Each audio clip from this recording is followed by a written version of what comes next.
Mon mari avait demandé la garde exclusive, me qualifiant d'« instable ». Ma fille a demandé au juge, « Puis-je vous montrer ce que fait papa ?» Quand l'écran s'est allumé, le juge a ordonné. Les portes se sont verrouillées. Le jour où ma vie était censée prendre fin, le tribunal sentait la cire au citron et le vieux papier.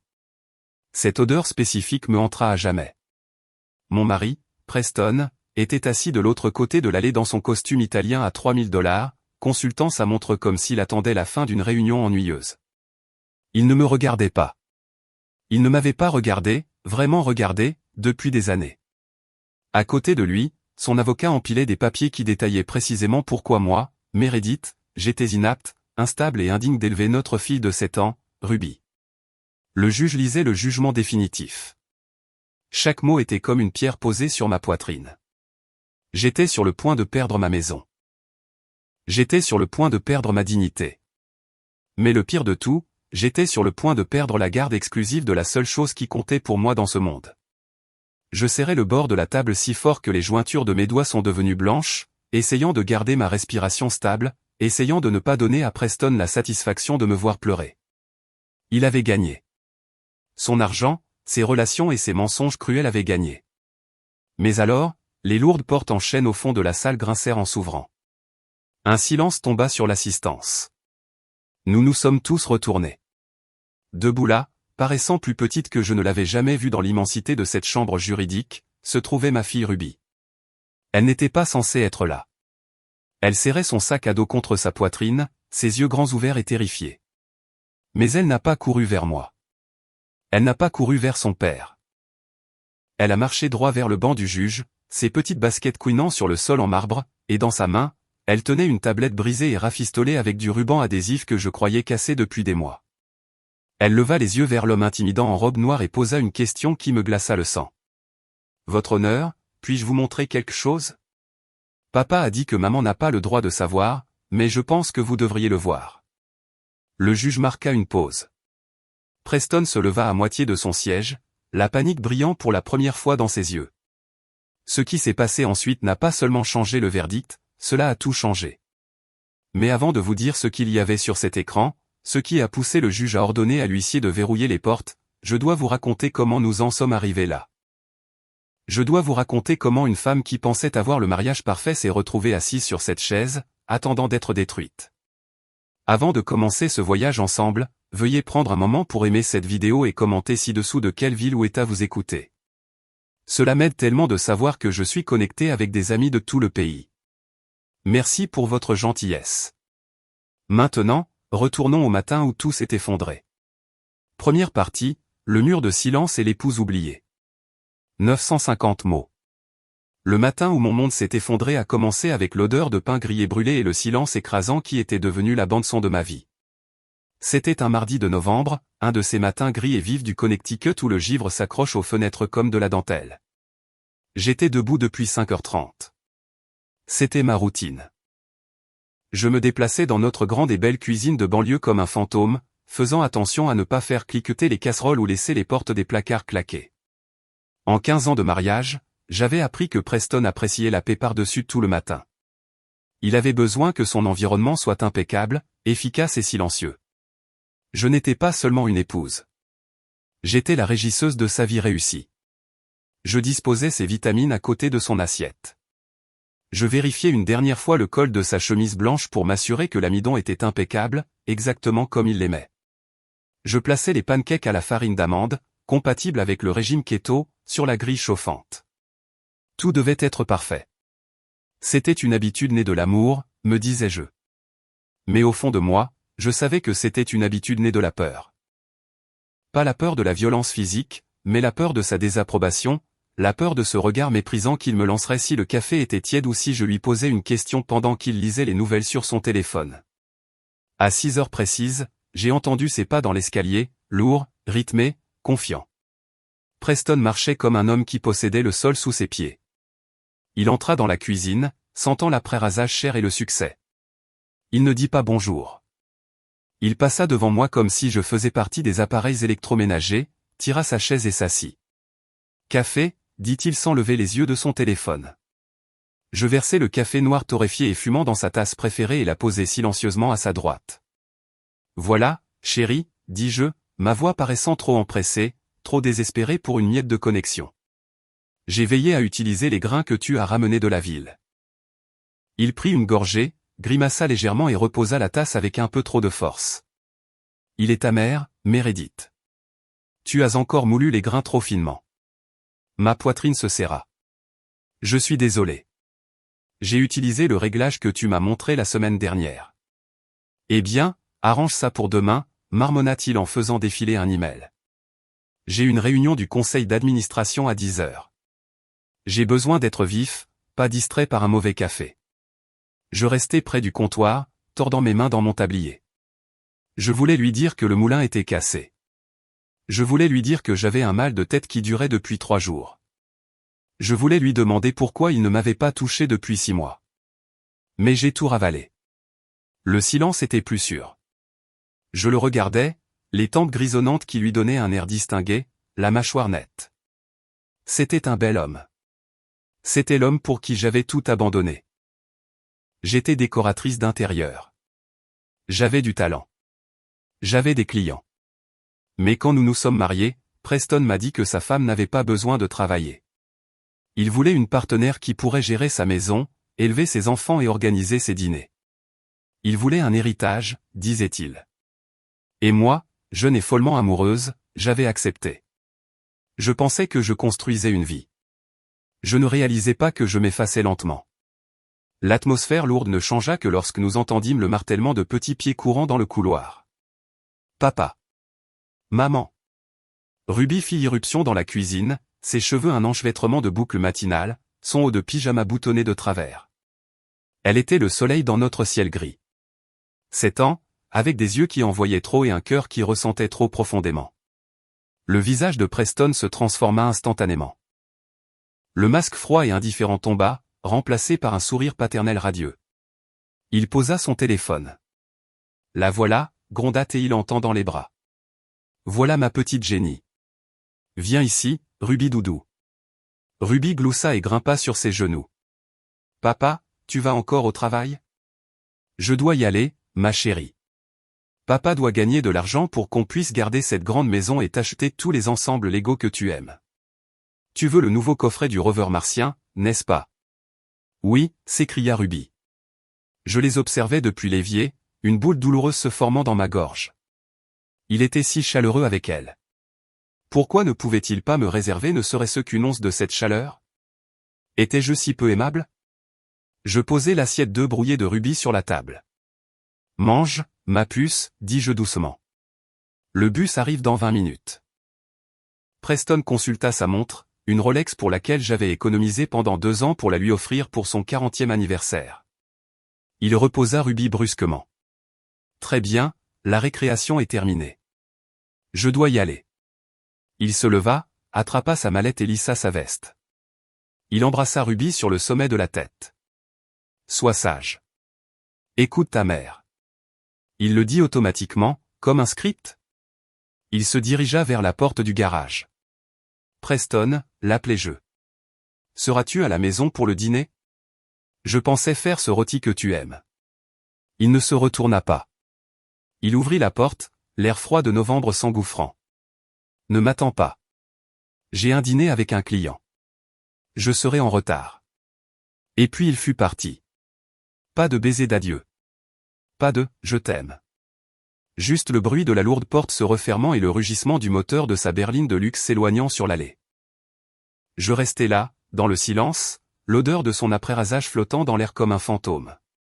Je me sentais invisible.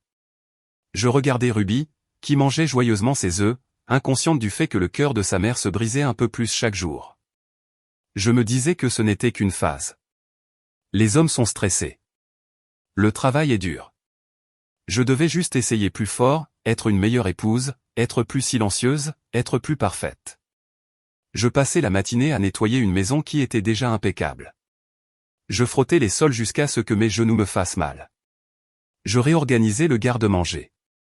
J'essayais de chasser l'anxiété qui me rongeait les entrailles. À midi, alors que je terminais une lessive, la sonnette retentit. C'était un coursier. Livraison pour Meredith Miller, dit l'homme en me tendant une enveloppe épaisse et lourde. Mon cœur fit un bond. Je n'attendais rien. Je signai, mes mains tremblant légèrement. L'adresse de l'expéditeur était un cabinet d'avocats de la ville. Vance & Associates. Je ne reconnaissais pas le nom. J'entrai dans le salon et m'assis sur le bord du canapé beige que Preston avait choisi. Je déchirai l'enveloppe. Je sortis une pile de documents juridiques rigides. Les mots en haut de la page se brouillèrent devant mes yeux, puis devinrent d'une clarté terrifiante. Requête en dissolution de mariage. Demandeur, Preston Miller. Défenderesse, Meredith Miller.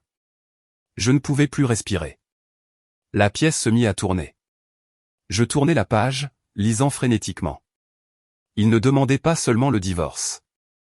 Les accusations me frappèrent comme des coups. État émotionnel instable. Incapacité à contribuer au foyer. Demande de garde physique et légale exclusive de l'enfant mineur, Ruby Miller. Demande d'usage exclusif de la résidence conjugale. Il voulait tout. Il voulait la maison. Il voulait l'argent. Il voulait Ruby. Il me jetait comme un déchet. Non, murmurai-je, le son s'étranglant dans ma gorge. Non, ce n'est pas possible. Je me levai, les papiers s'éparpillant sur le sol. Je devais l'appeler, il devait y avoir une erreur. C'était peut-être une blague. Mais au fond de moi, je savais. La froideur, les nuits tardives, les critiques. Tout cela avait mené à ça. Soudain, j'entendis un bruit qui me glaça le sang. Le bruit de pneus crissant sur l'allée de gravier. Le moteur se coupa. Une portière de voiture claqua. Preston était de retour. La porte d'entrée s'ouvrit avec un calme terrifiant. Preston entra, non pas avec l'énergie pressée d'un homme qui a oublié un dossier, mais avec la démarche lente et délibérée d'un bourreau. Il n'eut pas l'air surpris de me voir là, pâle et tremblante, entourée des papiers juridiques éparpillés. En fait, il avait l'air soulagé. Il ferma la porte derrière lui et la verrouilla. Le clic du pen dormant résonna dans le grand hall d'entrée comme un coup de feu. « Je vois que tu as reçu le courrier, dit-il. » Sa voix était dénuée de toute émotion. C'était désinvolte, comme s'il commentait la météo. Je le fixais, mes mains tremblant le long de mon corps. Je ne trouvais pas ma voix. L'homme qui se tenait devant moi ressemblait à mon mari, portait les vêtements de mon mari, mais ses yeux étaient ceux d'un étranger, froid, plat et cruel. Preston, finis-je par étouffer, les larmes montant à mes yeux. Qu'est-ce que c'est? C'est une blague? Tu veux divorcer? Il passa devant moi pour entrer dans le salon, marchant sur les pages de la requête comme si c'était des ordures. Il alla au bar et se versa un verre de whisky, même s'il était à peine midi. Ce n'est pas une blague, Meredith. C'est une mission de sauvetage pour moi et pour Ruby. Sauvetage, haltai-je, l'absurdité du mot me frappant. De quoi? J'ai consacré toute ma vie à toi. J'ai abandonné ma carrière. J'ai abandonné mes amis. Je prépare tes repas. Je lave tes vêtements. J'élève notre fille. Il se retourna brusquement, le verre heurtant vivement son alliance. Une bague qui semblait soudain être un mensonge. Et regarde-toi, ricana-t-il, sa lèvre se retroussant de dégoût. Regarde-toi, Meredith. Tu es pathétique. Tu es une femme de ménage glorifiée. Penses-tu vraiment qu'un homme comme moi, un homme qui conclut des contrats d'1 million de dollars avant le déjeuner, veuille rentrer à la maison pour ça? Il fit un geste vague vers mon pull confortable et mes leggings, vers mon chignon désordonné, vers mon visage strié de larmes. Tu es dépassée. Tu es ennuyeuse. Tu n'as aucune ambition. Je n'ai aucune ambition parce que tu m'as demandé de rester à la maison, criai-je, l'injustice me brûlant la poitrine. Tu m'as dit que tu voulais une épouse traditionnelle. J'ai changé d'avis, dit-il froidement en prenant une gorgée de sa boisson. Les gens évoluent. J'ai évolué. Toi non. Tu as stagné. Et franchement, j'en ai marre de te traîner. Mais la garde exclusive. Je pointai un doigt tremblant vers les papiers sur le sol. Tu essaies de prendre Ruby. Tu ne peux pas faire ça. Je suis sa mère. C'est moi qui l'emmène à l'école, qui l'aide avec ses devoirs, qui la serre dans mes bras quand elle fait un cauchemar. Tu la vois à peine. Preston rit. C'était un son sec, sans humour. C'est exactement pour ça que je dois la prendre. Tu la rends douce. Tu la rends faible, tout comme toi. Ruby a besoin d'un modèle qui comprend le succès. Elle a besoin d'une figure maternelle intelligente, sophistiquée et capable, pas d'une gouvernante. Qui, murmurai-je, un frisson parcourant ma colonne vertébrale. Y a-t-il? Y a-t-il quelqu'un d'autre? Il ne répondit pas immédiatement. Il se contenta de sourire, un petit sourire cruel qui me dit tout ce que j'avais besoin de savoir. Ce ne sont pas tes affaires, dit-il. Mais disons simplement que Ruby mérite mieux. Et mon avocat, c'est le meilleur de l'État. Nous avons des preuves, Meredith. Nous avons des documents sur ton instabilité. Instabilité? Je reculai, confuse. Je ne suis pas instable. Je suis parfaitement saine d'esprit. Vraiment? Il fit un pas vers moi, envahissant mon espace personnel, utilisant sa taille pour m'intimider. Tu pleures pour un rien. Tu oublies des choses. Tu deviens hystérique quand les choses ne vont pas comme tu le veux. Tu te souviens la semaine dernière quand tu as crié sur Ruby au centre commercial? Je n'ai pas crié sur elle, protestai-je en reculant jusqu'à heurter le mur. Elle courait vers l'escalator et son lacet était défait. J'avais peur qu'elle tombe. Je la protégeais. Tu vois, dit doucement Preston, sa voix tombant dans un murmure sinistre. Tu deviens hystérique en ce moment même. Exactement comme le dit le rapport. Quel rapport? Tu verras au tribunal, dit-il. Il termina son verre et le posa sur la cheminée. Voici comment ça va se passer. Tu vas signer ces papiers. Tu vas accepter les termes. Tu recevras une petite pension, assez pour louer un studio quelque part loin d'ici. Et tu me donneras Ruby. Je ne signerai jamais ça, crachai-je, une soudaine vague de colère traversant ma peur. Je me battrai contre toi. Je dirai tout au juge. Le visage de Preston se durcit. Le masque de civilité tomba complètement. Il me saisit le bras, ses doigts s'enfonçant dans ma chair. Tu n'as pas d'argent, Meredith. Tu n'as pas de travail. Tu n'as pas de relation. J'ai contrôlé les finances pendant 15 ans. Qui penses-tu que le juge va croire? Le directeur financier à succès avec un casier vierge ou la femme au foyer sans emploi et émotive avec 0 actif? Il se pencha près de moi, son haleine sentant le whisky et la menthe. Si tu te bats contre moi, je te détruirai. Je m'assurerai que tu finisses à la rue.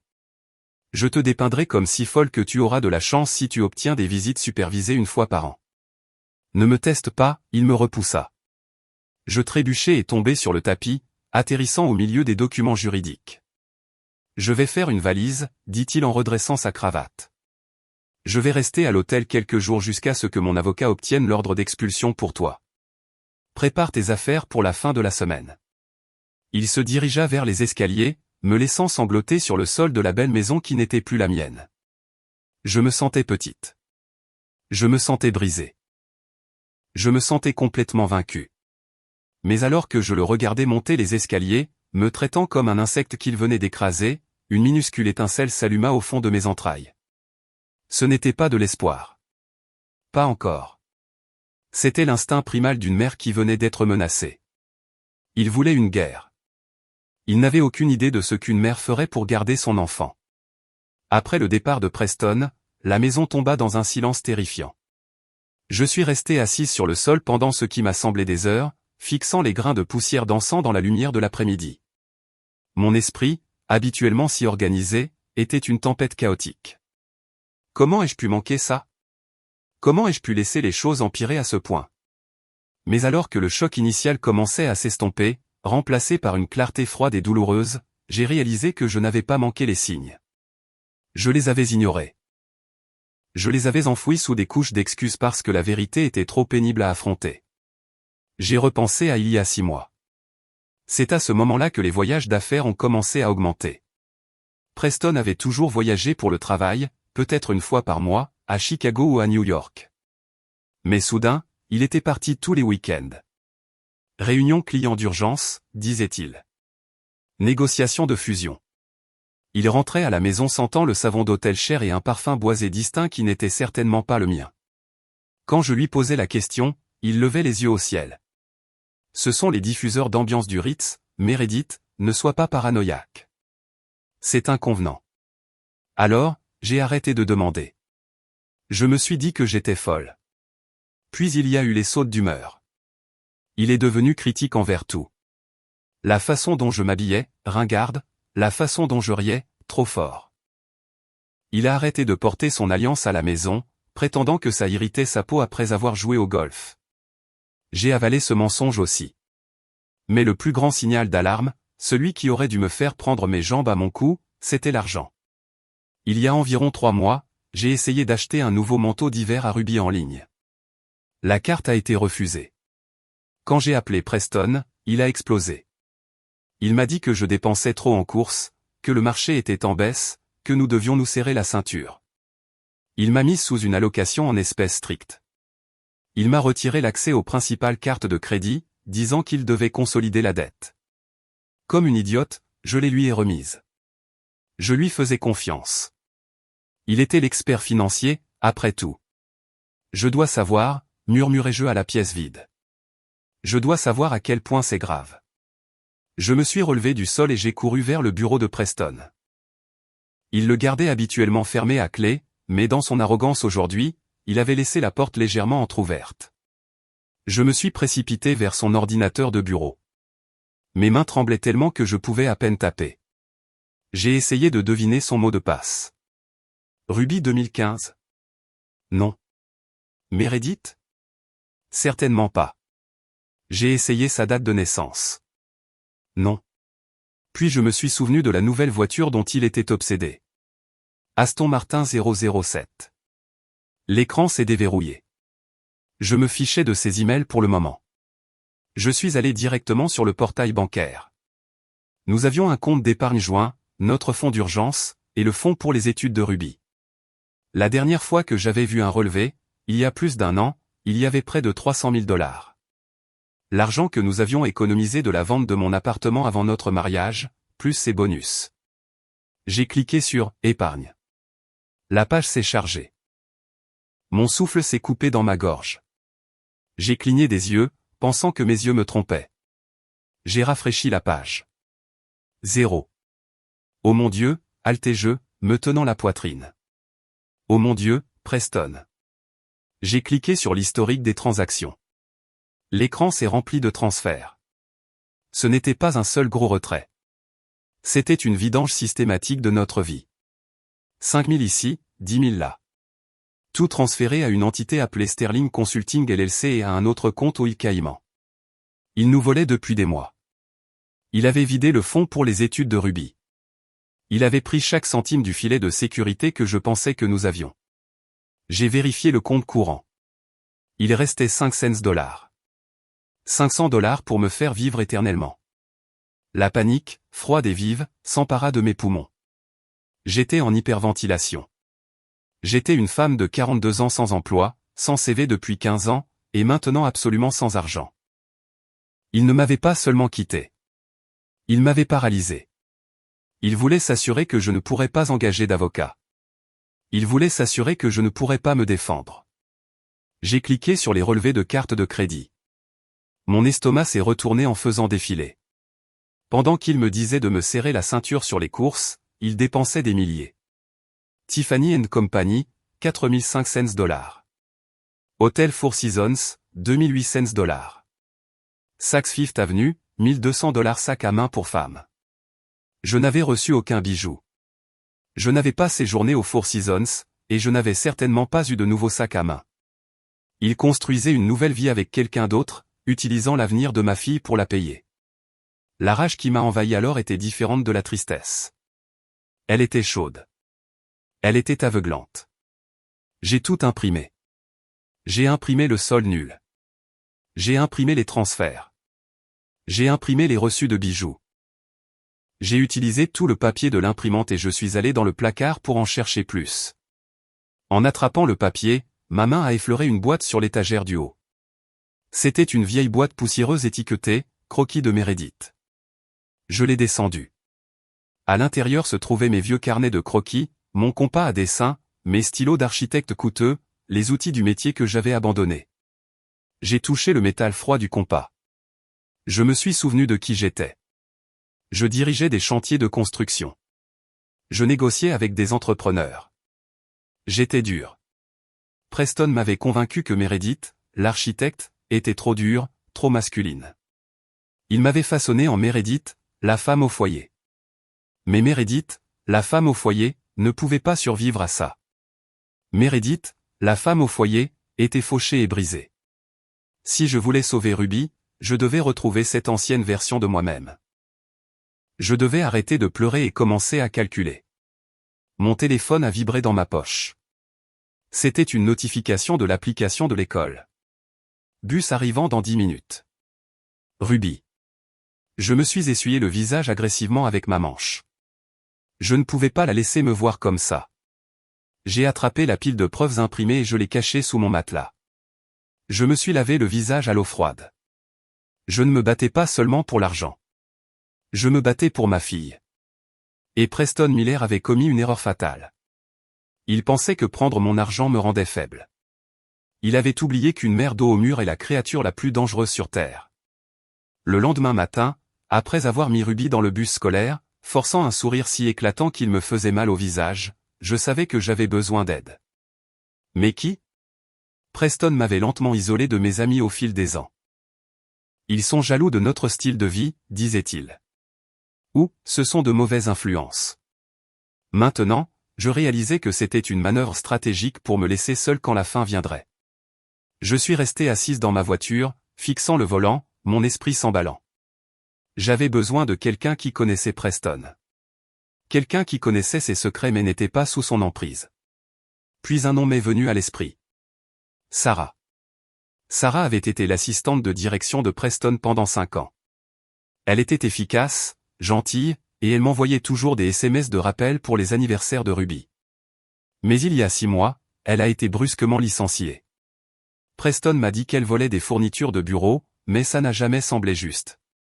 Sarah était le genre de femme qui rendait un stylo si elle l'emportait accidentellement à la maison. J'ai trouvé son numéro dans mes anciens contacts. Mon pouce a survolé le bouton d'appel. Me parlerait-elle seulement ? J'étais la femme de l'homme qui l'avait licenciée. J'ai composé. Ça a sonné 4 fois. Allô ? Sa voix était méfiante. Sarah, c'est Meredith Miller. Silence. Puis un lourd soupir. Madame Miller. Je me demandais quand vous appelleriez. Mon cœur fit un bond. Vraiment ? J'ai entendu parler de la requête. Les nouvelles vont vite dans le cabinet, même pour nous, les anciens employés. Sarah, j'ai besoin de vous parler. S'il vous plaît, je ne sais pas vers qui d'autre me tourner. Nous nous sommes rencontrés 1 heure plus tard dans un petit restaurant miteux en périphérie de la ville, un endroit où Preston ne mettrait jamais les pieds. Sarah avait l'air fatiguée. Elle remuait nerveusement son café quand je me suis glissé dans la banquette en face d'elle. Je n'ai pas beaucoup d'argent, Sarah, commençai-je, étant honnête. Je ne peux pas vous payer pour des informations. Mais il essaie de prendre Ruby. Il a tout pris.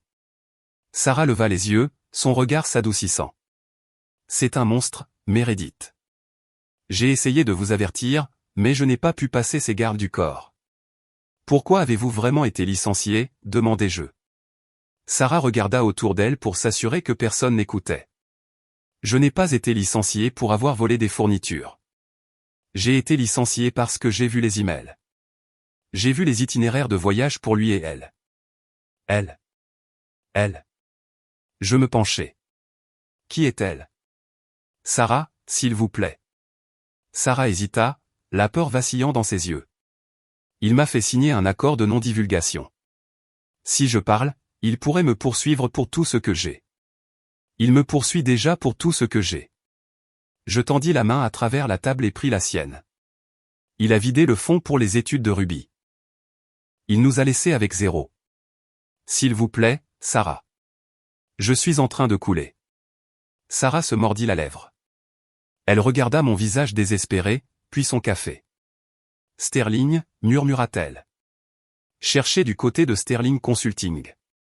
J'ai vu ce nom sur les virements bancaires, dis-je. C'est une société ? C'est une société écran, dit Sarah rapidement, en gardant la voix basse. Mais elle porte son nom. Bianca Sterling. Bianca Sterling. Ce nom ne me disait rien. C'est une psychologue, révéla Sarah, lâchant une bombe. Elle a été engagée comme consultante d'entreprise pour le cabinet l'année dernière.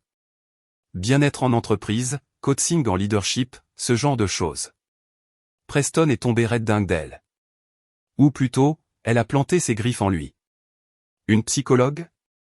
J'ai eu la nausée. Il me quittait pour une psychologue.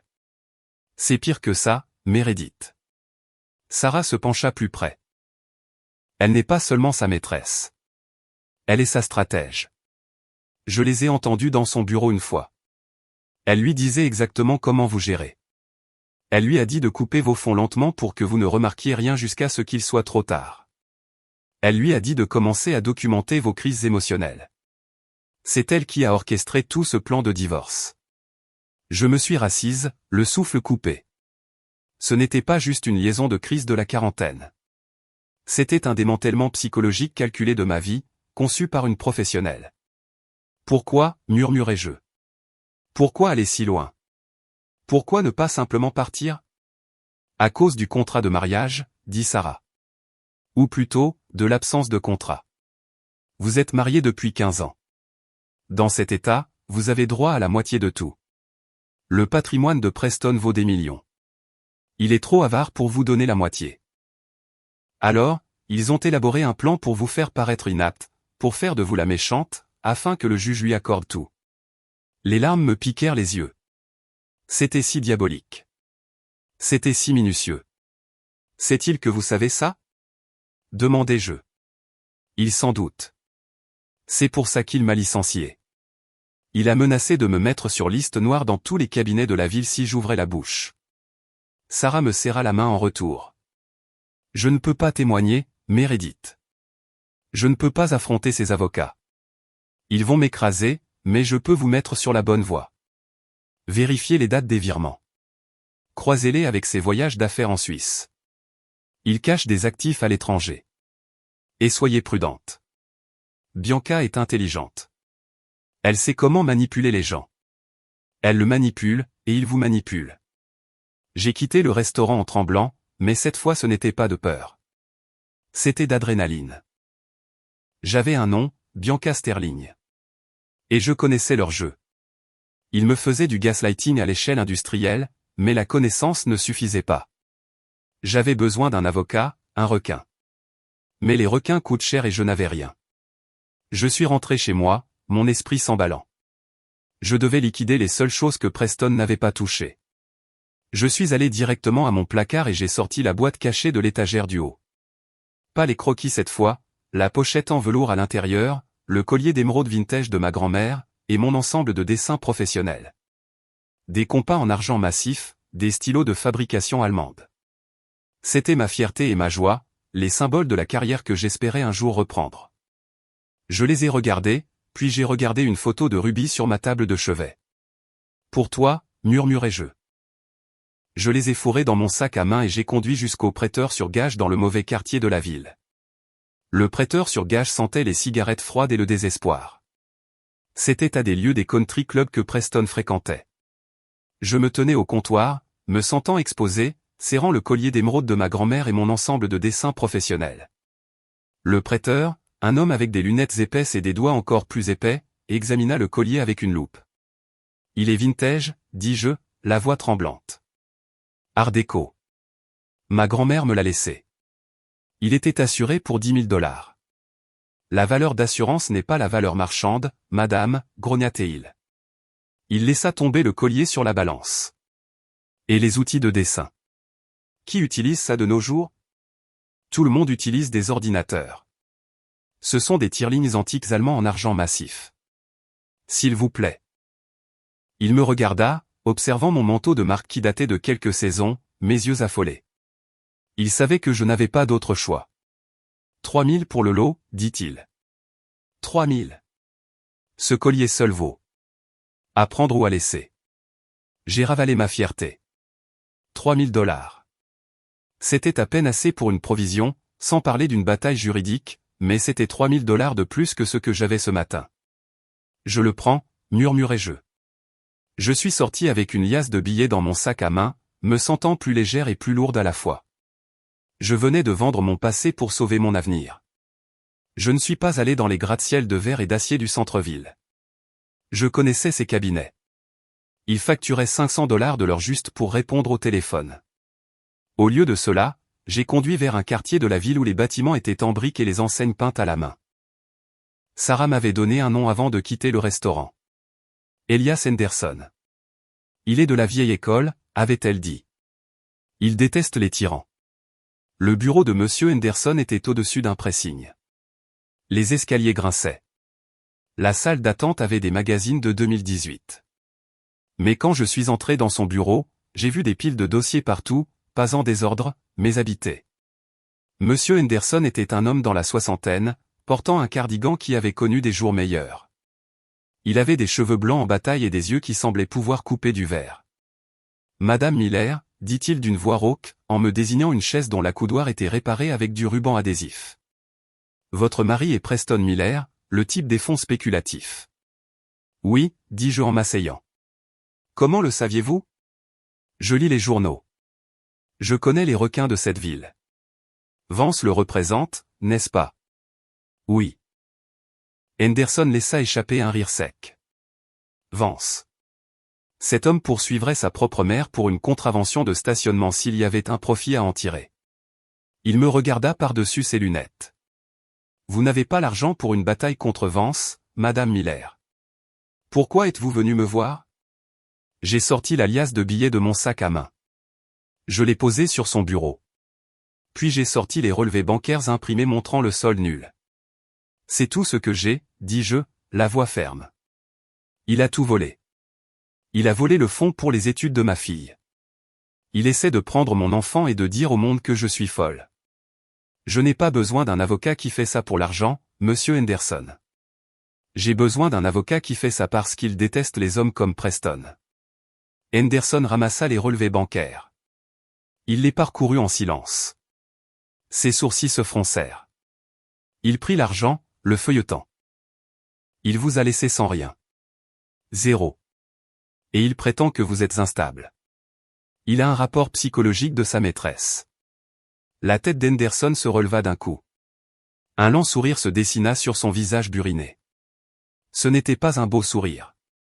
C'était le sourire d'un vieux loup qui vient de sentir une piste. Conflit d'intérêts, marmonna-t-il. Fraude, abus financier. Il me relança l'argent. Gardez votre argent, Madame Miller. Vous en aurez besoin pour les courses. Votre provision. Nous ferons cela au résultat, dit-il en ouvrant un tiroir et en sortant un bloc-notes jaune. Je prends un pourcentage de ce que nous récupérons. Et en regardant ces virements, nous allons récupérer beaucoup. Il se pencha en avant, sa voix tombant dans un grognement. Écoutez-moi attentivement, Meredith. Ce n'est plus un divorce. C'est une guerre. Il veut jouer sale. Très bien. J'ai inventé le jeu sale. Mais vous devez être forte. Vous devez retourner dans cette maison. Vous devez vivre avec lui. Vous devez le laisser penser qu'il est en train de gagner. Pouvez-vous faire ça? Je dois vivre avec lui? Frissonnai-je. Si vous quittez le domicile conjugal, il peut invoquer l'abandon. Vous restez sur place. Vous le laissez vous insulter. Vous le laissez parader son ego. Et pendant qu'il est occupé à jubiler, nous allons creuser. Il me tendit un stylo. Maintenant, racontez-moi tout sur cette Bianca Sterling. J'ai pris le stylo. Pour la première fois depuis des semaines, je ne me sentais pas comme une victime. Je me sentais comme une cliente. Je me sentais comme un soldat se présentant au rapport. C'est une psychologue d'entreprise, dis-je. Et elle sent le bois de santal et la tromperie.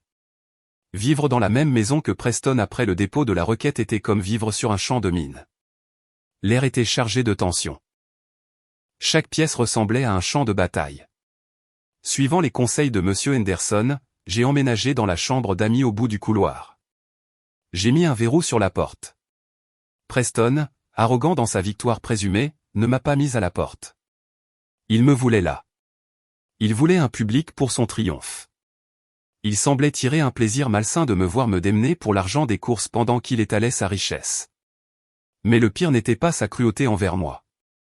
C'était la façon dont il utilisait Ruby. 2 jours après avoir vu Monsieur Henderson, j'étais dans la cuisine en train de préparer un simple dîner de pâtes. Les pâtes étaient bon marché. Quand Preston est entré, portant une énorme boîte emballée dans du papier cadeau. Ruby, appela-t-il, sa voix résonnant d'une fausse gaieté. Papa est à la maison. Ruby courut dans la cuisine. Papa. Il posa la boîte sur la table, juste au-dessus des 7 que j'avais mis. Ouvre, princesse. Ruby déchira le papier. C'était le coffret robotique de la mission Mars de Lego. Celui qui coûtait près de 4 cents. Celui qu'elle avait supplié d'avoir, mais je lui avais dit que nous devions économiser pour Noël. Ouah!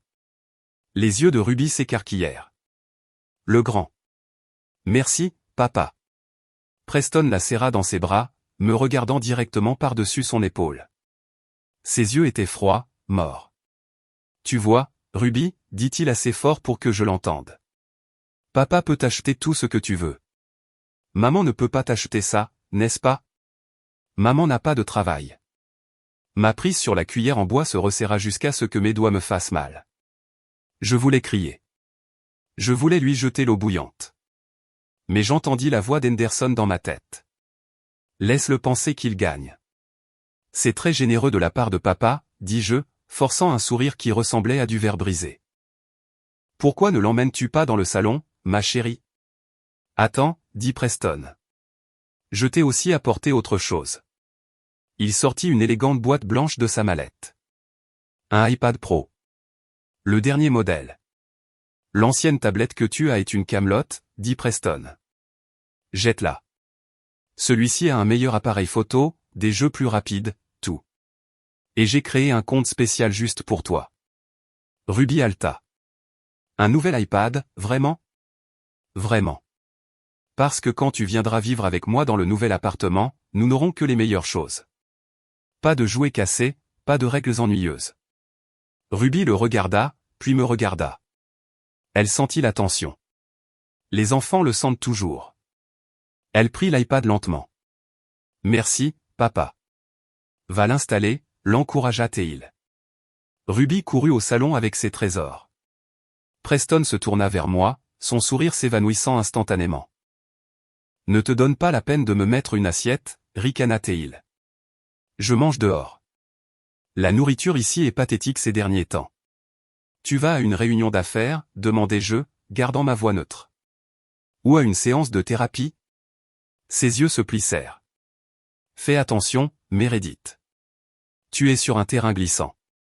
Il attrapa ses clés et partit. Je restai dans la cuisine, tremblante. Il achetait sa loyauté. Il éblouissait une fillette de 7 ans avec le consumérisme pour effacer sa mère. Plus tard dans la nuit, je suis allé voir Ruby. La maison était silencieuse. J'ai ouvert doucement la porte de sa chambre. La lueur de la veilleuse illuminait son lit. Je m'attendais à la voir jouer avec le nouvel iPad, mais ce n'était pas le cas. La nouvelle boîte brillante était sur son bureau, non ouverte. Ruby était blottie sous sa couette, profondément endormie. Mais une de ses mains était glissée sous son oreiller. Je me suis approché sur la pointe des pieds. J'ai soulevé doucement le coin de l'oreiller. Mon cœur s'est brisé. Elle serrait sa vieille tablette cabossée. L'écran était fissuré en toile d'araignée depuis qu'elle l'avait fait tomber l'été dernier. L'étui se décollait. Pourquoi s'accrochait-elle à ce tas de ferraille alors qu'elle avait un appareil neuf de $2000 sur son bureau? Était-ce pour le confort? L'habitude? J'ai tendu la main pour le déplacer doucement afin qu'elle ne dorme pas sur le verdure. Ruby s'agita. Sa main se referma instantanément sur la vieille tablette, la tirant plus profondément sous les couvertures. Non, marmonna-t-elle dans son sommeil. À moi. J'ai retiré ma main. C'est bon, bébé. C'est maman. Rendors-toi. Elle se calma, mais sa prise ne se relâcha pas. Je l'ai embrassée sur le front et j'ai quitté la pièce, confuse. Ruby adorait les nouveaux gadgets. Pourquoi rejetait-elle le nouvel iPad? J'ai mis ça sur le compte du stress du divorce. Peut-être qu'elle sentait qu'accepter le nouveau cadeau, c'était me trahir. Cette pensée m'a donné envie de pleurer. J'entraînais ma fille dans une guerre qu'elle ne comprenait pas. Mais j'avais tort. Ruby comprenait bien plus que moi. Et cette vieille tablette cassée n'était pas seulement un jouet. C'était une arme. Je ne le savais tout simplement pas encore. Le vendredi suivant, Monsieur Henderson m'a appelé avec des instructions urgentes. J'ai besoin que vous quittiez la maison pour quelques heures ce soir, a-t-il dit. J'ai un détective privé qui surveille la propriété. Nous soupçonnons Preston de la mener là-bas quand il pense que vous êtes parti. Vous voulez que je les laisse seuls dans ma maison. J'ai eu la nausée. Nous avons besoin de preuves d'adultère au domicile conjugal.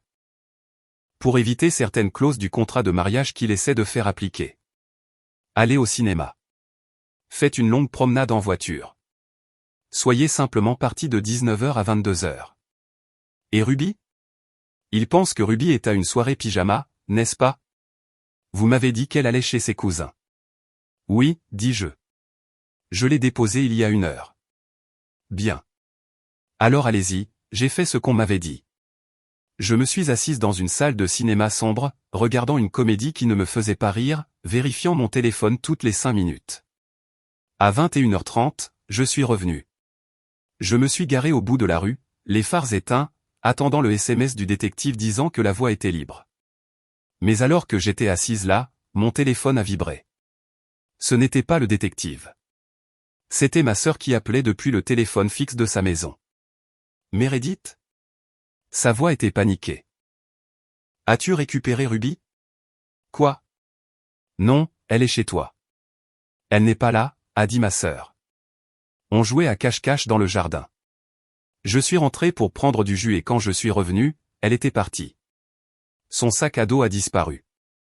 J'ai pensé que tu étais peut-être venu la chercher plus tôt. De l'eau glacée a inondé mes veines. Je ne l'ai pas récupérée. Oh mon Dieu, je cherche partout. Meredith, j'appelle les voisins. J'ai raccroché et j'ai démarré la voiture. La panique, brute et aveuglante, a pris le dessus. Où serait-elle allée? Elle avait 7 ans. Puis ça m'a frappé. Ruby avait agi bizarrement en protégeant ses affaires. Elle s'était inquiétée pour son ensemble Lego. Elle est rentrée à pied. Ma sœur habitait à seulement 4 pâtés de maison, par un sentier boisé que Ruby connaissait bien. J'ai foncé vers ma maison. Si Ruby rentrait à pied et que Preston était là avec elle. J'ai tourné dans l'allée. La voiture de Preston était là, et une autre voiture, une élégante Mercedes décapotable argentée. Sa voiture. Je n'ai pas attendu le détective. J'ai couru vers la porte d'entrée. Elle était verrouillée. J'ai cherché mes clés, mes mains tremblant tellement que je les ai fait tomber. À l'intérieur de la maison, la scène était calme. Trop calme. Du jazz doux jouait. J'ai senti à nouveau ce parfum de bois de santal, épais et écœurant. Preston, ai-je crié en faisant irruption dans le hall. Preston est apparu en haut des escaliers, vêtu d'une robe de chambre en soie. Son visage est devenu pâle quand il m'a vu. Meredith, tu es censée être sortie jusqu'à minuit. Où est-elle? Ai-je hurlé en courant devant lui. Où est Ruby? Ruby? Elle est chez ta sœur. Elle s'est enfuie. Elle n'est pas là. Juste à ce moment-là, la porte du placard du salon a grincé en s'ouvrant. Nous nous sommes tous les deux figés. Ruby est sortie. Elle portait encore son manteau et son sac à dos. Elle avait l'air terrifiée, ses yeux passant de moi à son père. Ruby. Je suis tombé à genoux et je l'ai serrée dans mes bras. Oh mon Dieu, tu m'as fait une de ces peurs. Pourquoi as-tu quitté la maison de Tati? J'ai oublié ma tablette, a-t-elle murmuré en serrant les bretelles de son sac à dos. L'ancienne. J'en avais besoin. Preston est descendu des escaliers, les yeux plissés. Tu es rentré seul dans le noir pour un tas de ferrailles cassées? Puis une voix est venue de la cuisine. Une voix de femme, douce, confiante et agacée. Preston chéri, la femme est rentrée plus tôt? Nous n'avons pas fini notre vin. Bianca Sterling est entrée dans le couloir. J'ai levé les yeux. C'était la première fois que je la voyais en chair et en os. Elle était magnifique, grande, blonde, portant une robe en cachemire qui coûtait probablement plus cher que ma voiture. Mais ses yeux étaient froids. Le calcul vacilla en eux alors qu'elle me regardait, puis Ruby. Alors, c'est l'enfant, dit Bianca, regardant Ruby comme si elle était un spécimen dans un bocal. Elle a l'air débraillée. Dehors, ai-je grondé, me levant et protégeant Ruby avec mon corps. Sortez de ma maison. Preston s'est interposé entre nous. C'est ma maison, Meredith. Bianca est mon invitée. Et toi? Il lança un regard noir à Ruby. Tu as de gros ennuis, jeune fille. Te faufiler. Espionner? Je n'espionnais pas, cria Ruby, sa voix se faisant toute petite. Je voulais juste ma tablette. Va dans ta chambre, ordonna Preston. Maintenant. Ruby monta les escaliers en courant, sanglotant. Je me tournai vers Preston et Bianca. Je tremblais de rage. Vous l'avez amenée ici alors que vous pensiez que notre fille était absente. Vous êtes dégoûtant. Bianca rit doucement. Elle s'approcha de moi, envahissant mon espace. Elle sentait chère et toxique. Ne soyez pas dramatique, Meredith, dit-elle. Sa voix était celle des cauchemars. J'inspecte juste ma future maison. Elle a besoin de beaucoup de travail. La décoration est tellement 2010. Elle sourit et se tourna vers Preston. Appelle-moi quand tu auras réglé le cas du personnel, chérie. Elle sortit par la porte d'entrée. J'ai regardé Preston. Il n'avait pas l'air honteux. Il avait l'air agacé que sa soirée soit gâchée. Tu vas la perdre, Preston, murmurai-je. Tu vas perdre Ruby. Je ne perds rien, siffla-t-il. Mais toi. Tu viens de prouver que tu ne peux même pas surveiller ton enfant pendant une soirée.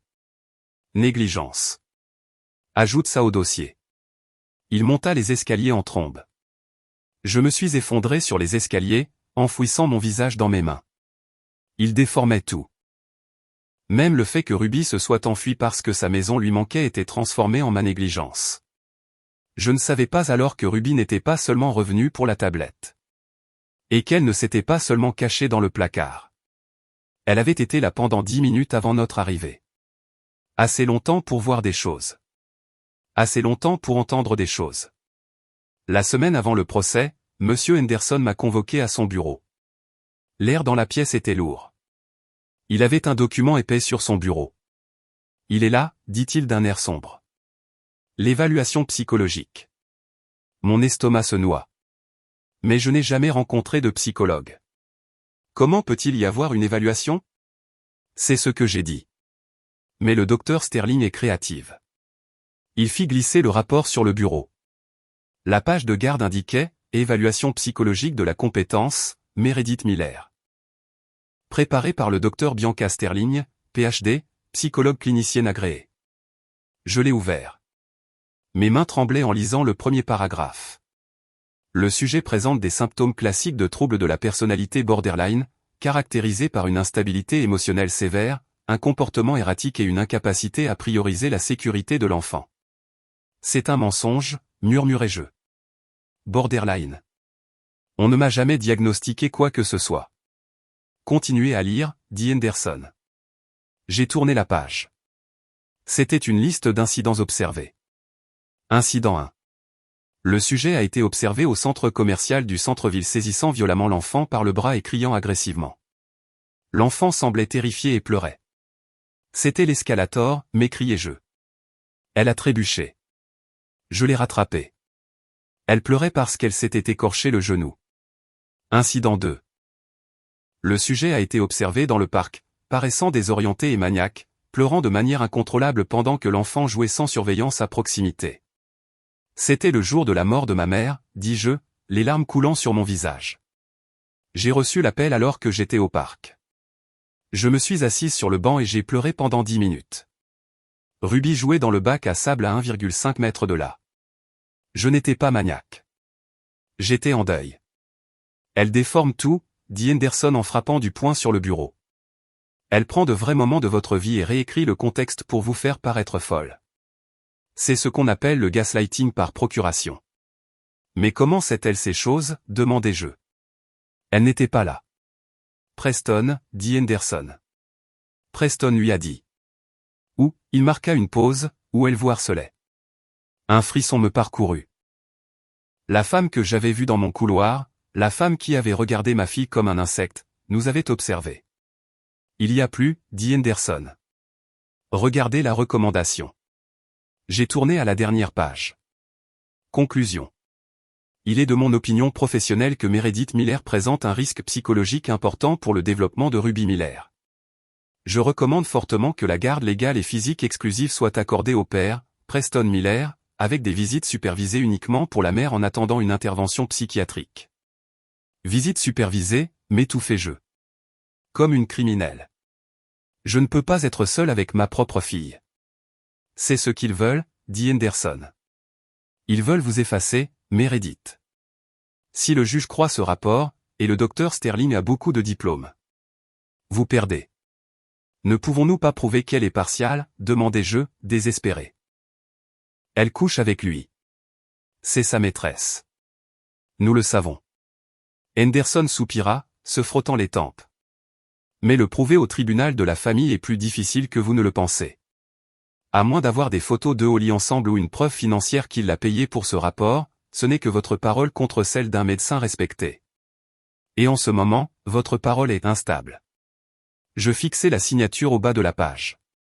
Bianca Sterling. Les boucles de son écriture ressemblaient à du fil de fer barbelé. Ce n'est pas un médecin, dis-je, ma voix se durcissant. C'est une tueuse à gages. Nous avons une chance, dit Henderson. Le contre-interrogatoire. Je dois la démolir à la barre. Je dois la faire déraper. Mais vous. Vous devez être de marbre, Meredith.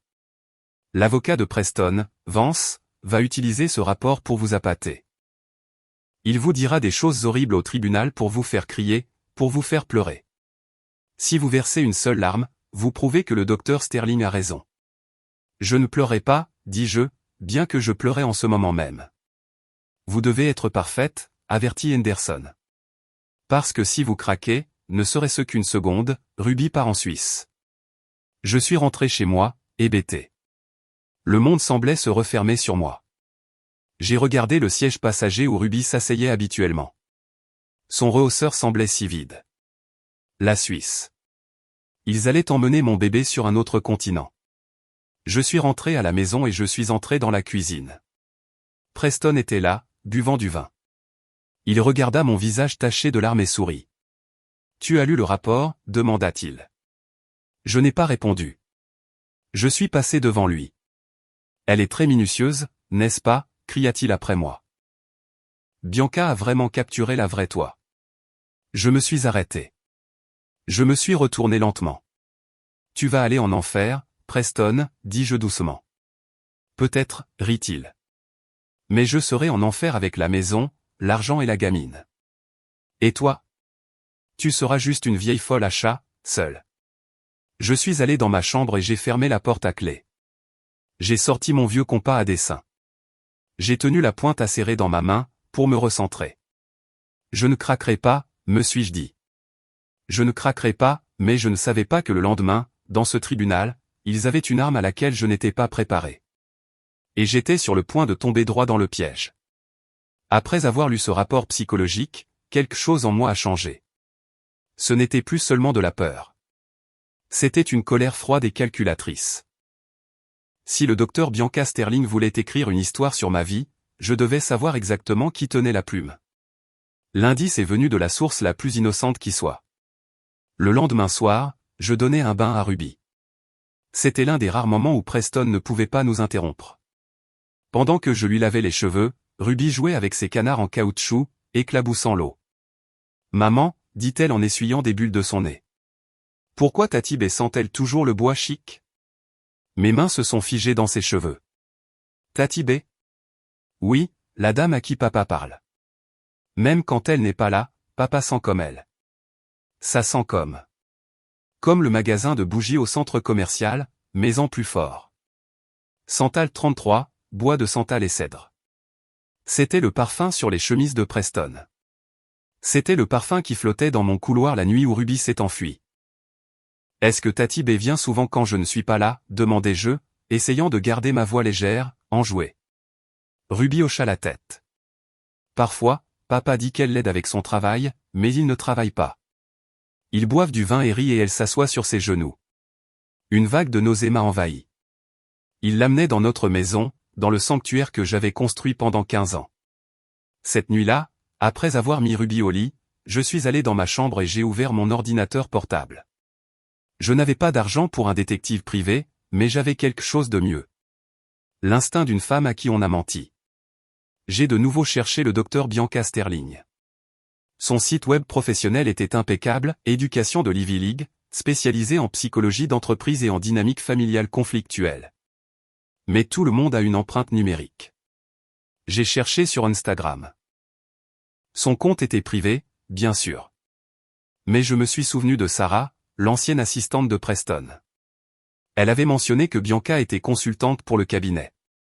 J'ai cherché les photos où le cabinet était identifié, et là, c'était une photo de la fête de Noël de l'entreprise de l'année dernière. Je n'avais pas été invité. Preston avait dit que c'était réservé aux employés.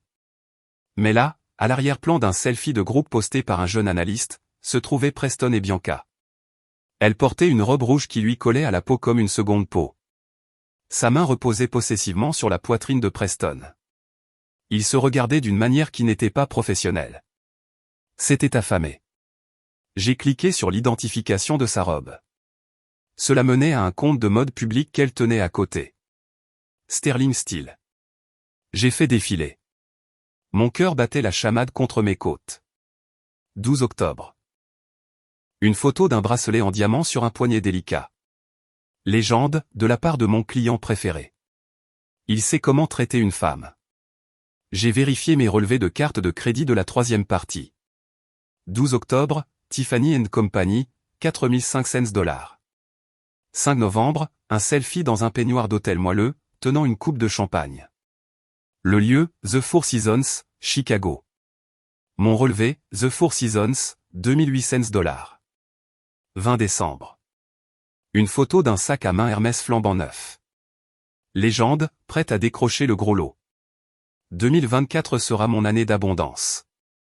Mon relevé, Saks Fifth Avenue, 1200 $. Elle n'était pas seulement sa maîtresse. Elle menait une vie de luxe financée par le fonds pour les études de ma fille. Elle portait ma sécurité financière à son poignet. J'ai fait des captures d'écran de tout, de chaque légende, de chaque correspondance de date. Mais la publication la plus glaçante datait de 3 jours. C'était une photo d'un passeport et d'un billet d'avion. La destination était masquée, mais la légende disait « Nouvelle vie en chargement ». Plus qu'un obstacle à franchir avant le paradis. L'obstacle, c'était moi. J'ai alors réalisé que Preston n'essayait pas seulement de gagner un divorce. Il essayait de m'effacer pour qu'il puisse s'enfuir avec l'argent et ma fille. J'ai imprimé les photos. L'encre était presque épuisée, alors les photos sont sorties striées, faisant paraître Bianca encore plus comme un monstre déformé. Je les ai mises dans un dossier marqué « Preuve ». J'ai regardé son visage sur les photos, suffisant, beau, intouchable. Elle pensait être la chasseuse. Elle ne réalisait pas qu'en publiant ses trophées, elle venait de donner à la proie un pistolet chargé. La médiation est censée être un moyen civilisé de régler les différends. Mais quand on divorce d'un narcissique, il n'y a pas de civilisation. Il n'y a que la guerre psychologique. Nous nous sommes rencontrés dans une salle de conférence au palais de justice. La table était longue et polie jusqu'à un éclat de miroir. D'un côté se trouvait Preston et son requin d'avocat, Monsieur Vance. De l'autre côté, moi et Monsieur Henderson. Monsieur Henderson ressemblait à un professeur d'histoire débraillé à côté du costume élégant et prédateur de Vance. Mais je me sentais plus en sécurité à côté de son cardigan que je ne l'avais jamais été à côté de la laine italienne de Preston. La médiatrice, une femme à l'air fatiguée nommée Brenda, ouvrit le dossier. L'objectif aujourd'hui est de trouver un terrain d'entente. Il n'y a pas de terrain d'entente, intervint Vance en douceur. La position de mon client est claire. Monsieur Miller est le seul soutien de famille. Madame Miller est sans emploi depuis 15 ans. De plus, étant donné l'instabilité récente de Madame Miller, nous pensons que la garde exclusive est la seule option sûre pour l'enfant. Nous rejetons cela entièrement, grogna Monsieur Henderson, sa voix rauque. Madame Miller a élevé cet enfant pendant que votre client était occupé à travailler dans des chambres d'hôtel à Chicago. Preston rit. Il se pencha en arrière dans sa chaise, faisant tournoyer un stylo.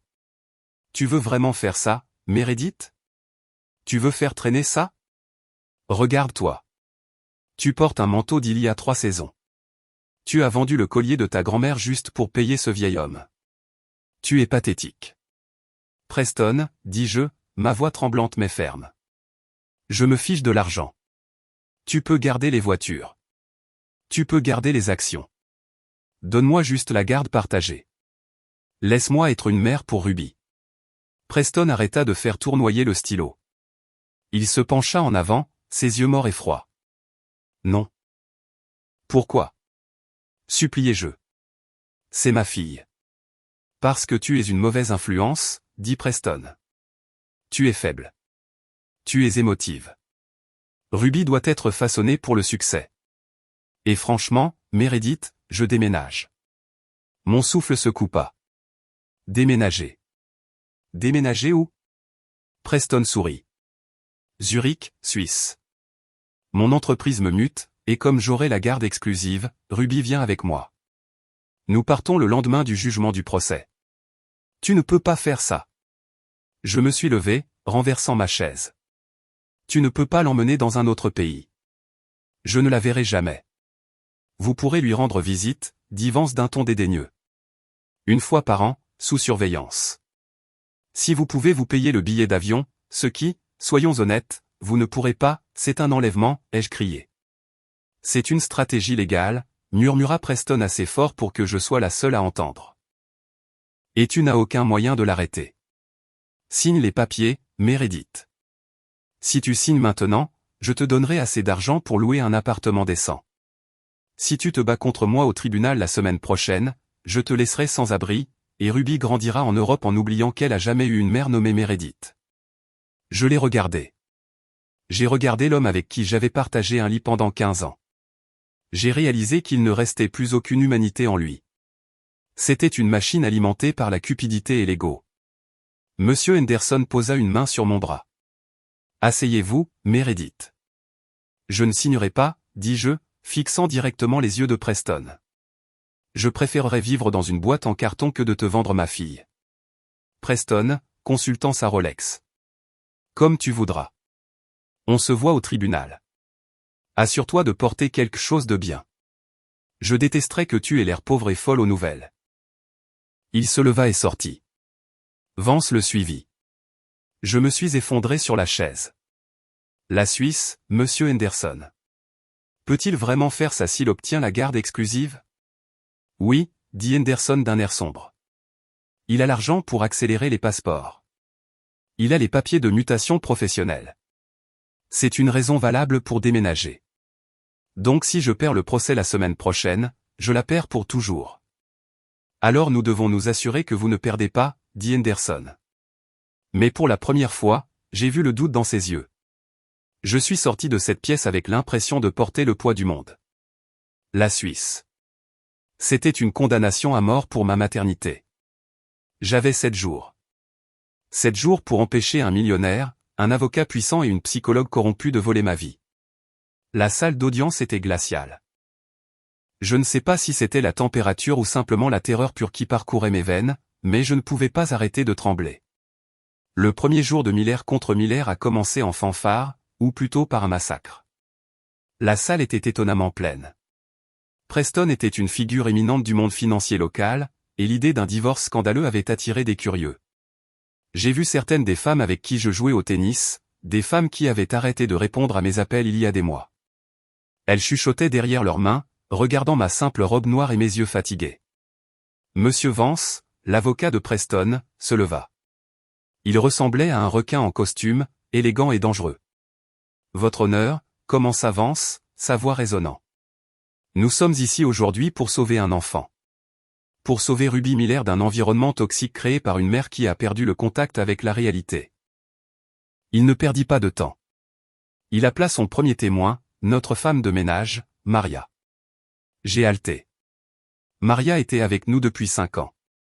Je la traitais comme de la famille. Je lui donnais des primes sur ma propre allocation. Maria s'assit à la barre, refusant de me regarder. Maria, demanda doucement Vance.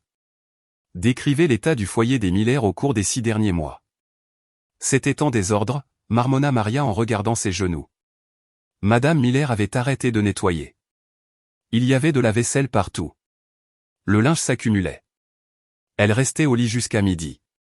Objection, Croassa Henderson. Contexte. Madame Miller avait une grippe sévère pendant cette période. Rejeté, dit le juge en griffonnant des notes. Le témoin décrit ce qu'elle a vu.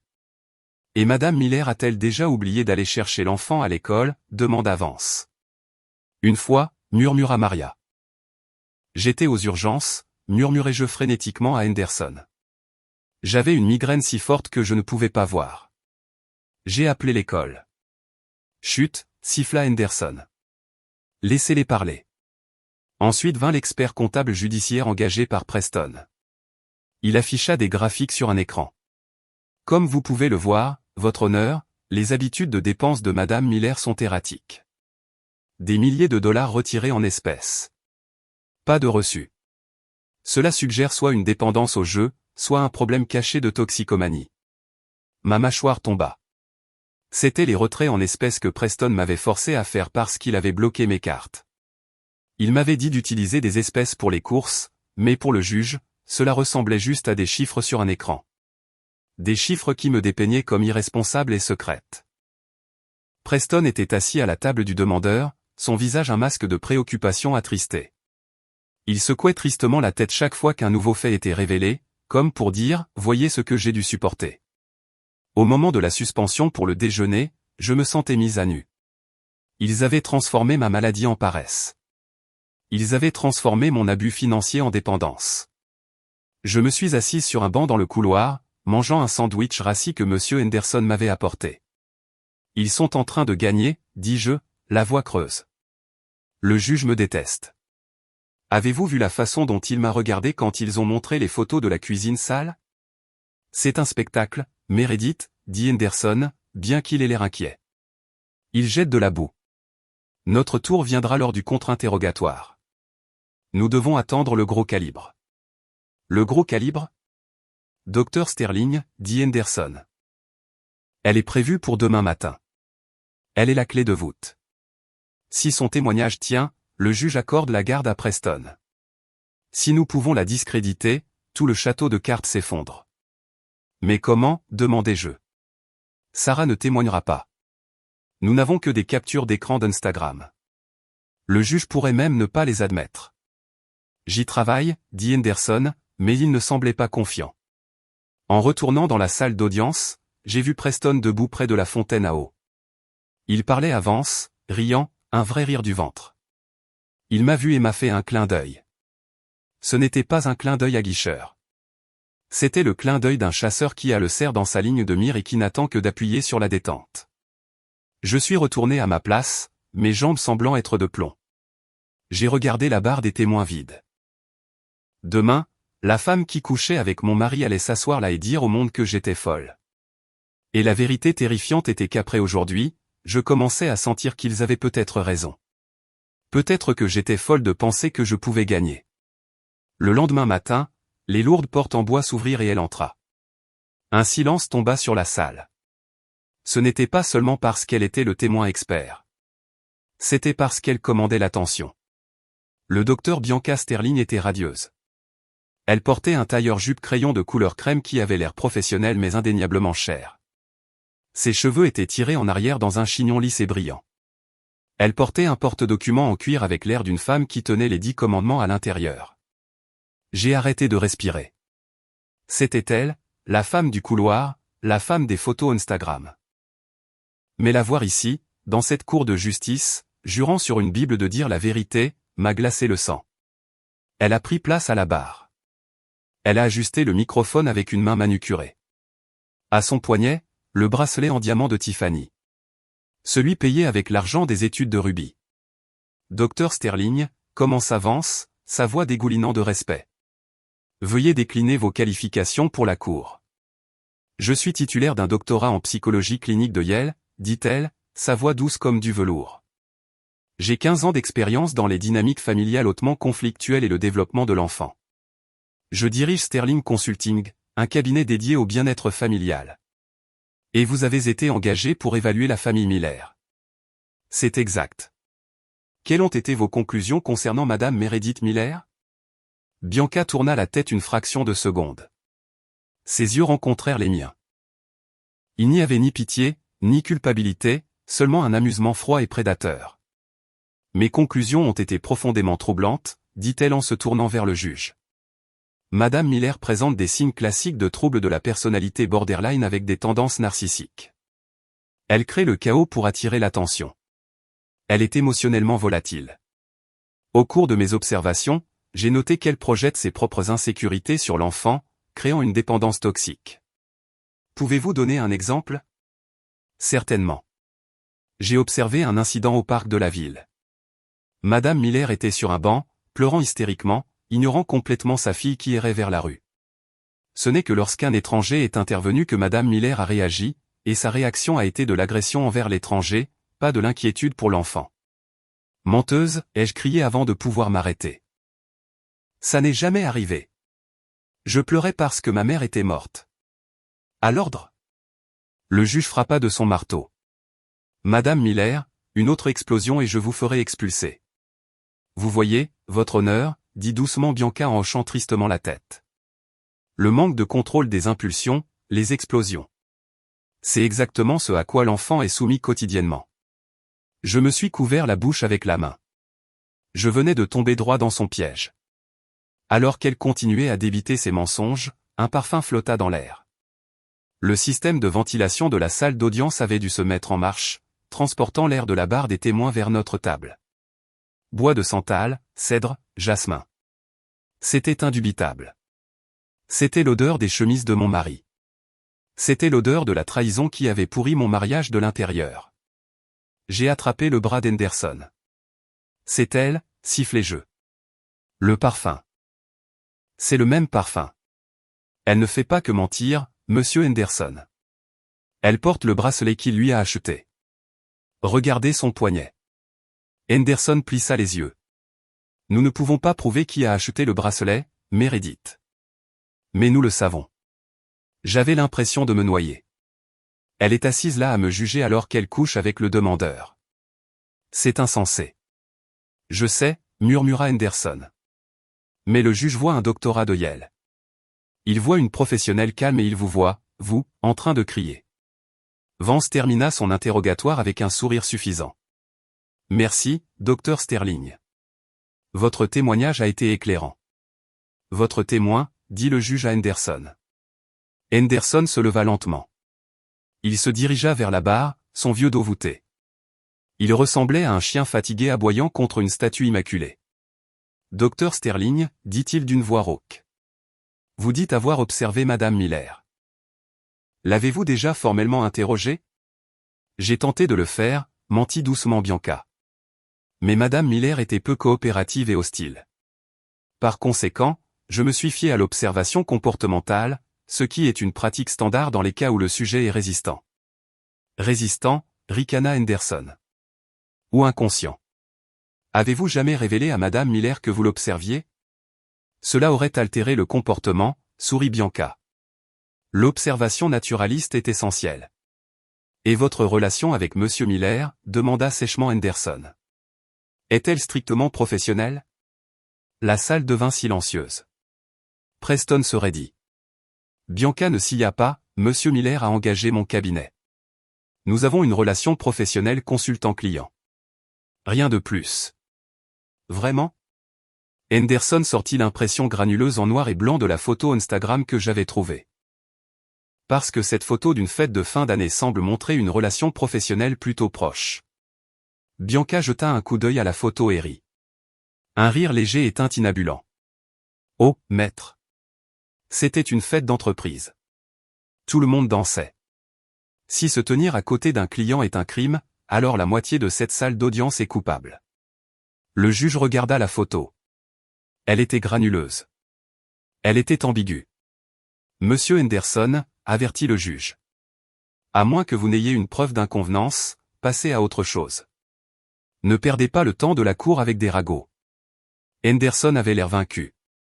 Il laissa tomber la photo. Pas d'autres questions. Je me suis enfoncé dans ma chaise. Elle s'en était tirée. Elle avait menti sous serment et elle l'avait fait avec un sourire. La défense appelle Meredith Miller à la barre. Entendre mon nom m'a semblé être une convocation à la potence. Je me suis levé, mes jambes tremblant tellement que j'ai dû m'agripper à la table pour me stabiliser.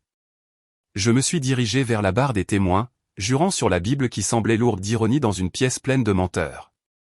Monsieur Henderson m'a d'abord posé des questions douces. J'ai essayé d'expliquer pour les comptes bancaires, l'épargne commune vidée. J'ai essayé d'expliquer la mort de ma mère et la grippe. Je parlais clairement, essayant de canaliser l'architecte que j'étais, logique, précise. Mais ensuite, ce fut le tour de Vance. Il ne se dirigea pas vers le pupitre. Il s'approcha directement de la barre des témoins, envahissant mon espace personnel, tout comme Preston. Madame Miller, commença-t-il, sa voix mielleuse. Vous prétendez être une mère dévouée, pourtant vous n'avez aucun revenu. Vous n'avez aucune épargne. Vous dépendez entièrement de la générosité de votre mari. N'est-ce pas exact? C'était un partenariat, dis-je, ma voix se tendant. Je gérais la maison. Gériez? Vance leva un sourcil. Nous avons vu les photos de la cuisine. Est-ce votre définition de la gestion? J'étais malade. Des excuses, lança Vance. Toujours des excuses. Parlons de Ruby. Votre mari dit que vous l'étouffez émotionnellement. Que vous lui dites qu'elle ne peut pas faire confiance à son père. C'est un mensonge. Je veux qu'elle aime son père, mais il achète son amour avec des cadeaux.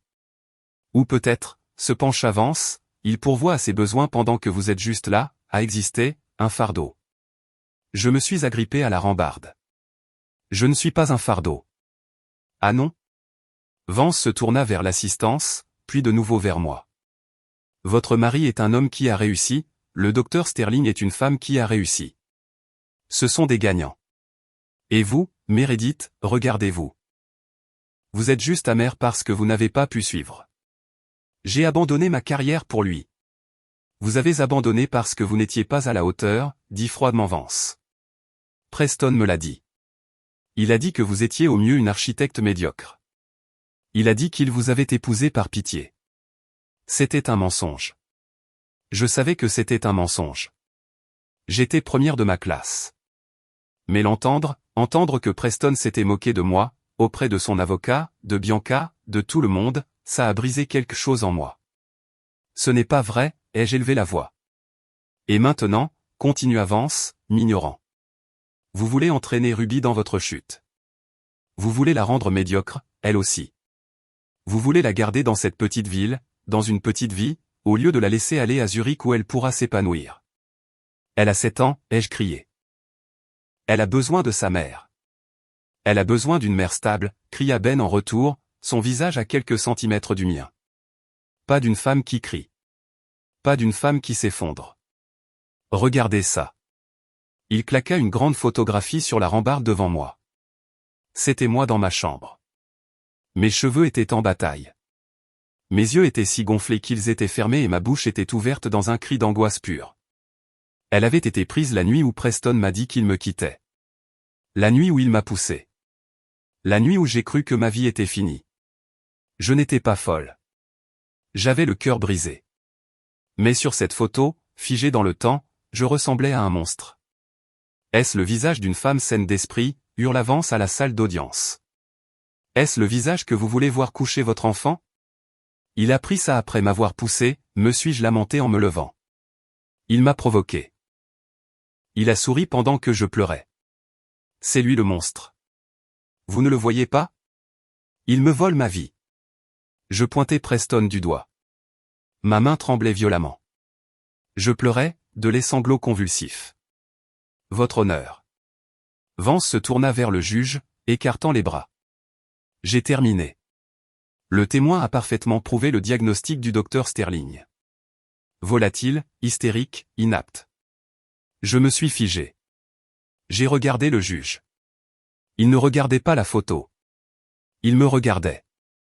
Et dans ses yeux, j'ai vu de la pitié et du mépris. J'ai regardé Preston. Il se couvrait la bouche avec la main, baissant les yeux. Pour la salle, il avait l'air d'avoir honte de moi, mais je savais. Je savais qu'il cachait un sourire. À l'ordre, dit doucement le juge. Témoin, asseyez-vous. Reprenez-vous. Je me suis rassise sur la chaise. Le combat s'est vidé de moi. J'avais fait exactement ce qu'il voulait. J'avais crié. J'avais pleuré.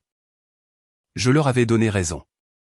L'audience est suspendue jusqu'à demain matin pour les plaidoiries finales et le prononcé de la peine, dit le juge. Huissier, faites évacuer la salle. Je suis retourné vers monsieur Henderson. Il n'a rien dit. Il a juste rangé lentement sa mallette. C'est fini, n'est-ce pas, murmurai-je. Nous avons besoin d'un miracle, Meredith, dit-il doucement. Un véritable miracle. Cette nuit-là, la maison ressemblait à un mausolée. Preston n'était pas rentré. Il était probablement en train de célébrer sa victoire avec Bianca. Je suis entré dans la chambre de Ruby. Elle était assise par terre, entourée de ses peluches. Elle leva les yeux quand je suis entré, ses grands yeux remplis d'une question qu'elle avait trop peur de poser. Maman. Salut, bébé. Je me suis assise à côté d'elle. J'ai essayé de sourire, mais je savais que ça n'atteignait pas mes yeux. On va au tribunal demain, demanda-t-elle. Moi, oui, dis-je en lui caressant les cheveux. Toi, tu vas à l'école. Tati Sarah viendra te chercher après. Est-ce que papa va gagner? La question resta en suspens. Je ne pouvais pas lui mentir. Je ne lui avais jamais menti. Je ne sais pas, Ruby. Papa. Papa a beaucoup d'avocats. S'il gagne, est-ce que je dois aller en Swissland? Elle peinait avec le mot. En Suisse, la corrigeai-je doucement, mon cœur se brisant en 1 million de morceaux. Si le juge le dit, oui. Mais papa t'aime. Il veut que tu vois le monde. Mais je ne veux pas voir le monde, murmura Ruby, des larmes coulant sur ses joues. Je veux te voir, toi. Je l'ai prise dans mes bras. J'ai enfoui mon visage dans son cou, sentant son shampoing, fraise et innocence. C'était peut-être la dernière fois que je la tenais comme ça. Demain, elle pourrait appartenir à l'État, ou à Preston. Demain, je pourrais être la mère aux visites supervisées. Écoute-moi, Ruby, dis-je avec ferveur, me reculant pour la regarder. Quoi qu'il arrive demain, où que tu ailles, tu es la meilleure chose qui me soit jamais arrivée. Tu es intelligente, tu es gentille, et tu es forte. Tu m'entends? Tu es tellement plus forte que tu ne le penses. Ruby renifla. Elle regarda son sac à dos posé près de la porte. Je sais, maman, dit-elle. Sa voix semblait étrange. Déterminée.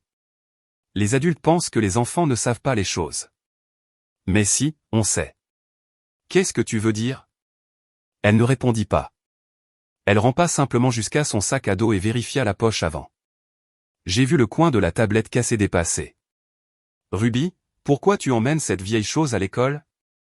L'écran est en éclat de verre. Tu pourrais te couper. Il est scotché, dit-elle. Et j'en ai besoin pour le montre et raconte. Le montre et raconte n'est pas avant vendredi.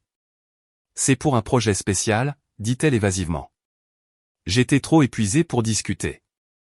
Si s'accrocher à un jouet cassé la réconfortait, je la laissais faire. Je l'ai bordée. Je suis resté là jusqu'à ce qu'elle s'endorme, regardant sa poitrine se soulever et s'abaisser. J'ai mémorisé la courbe de ses cils. J'ai mémorisé la façon dont sa main se levait sous son menton. Je suis allé dans ma chambre, mais je n'ai pas dormi.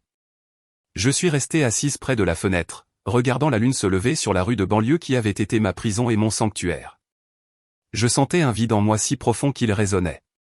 J'ai pensé à toutes les femmes qui avaient perdu.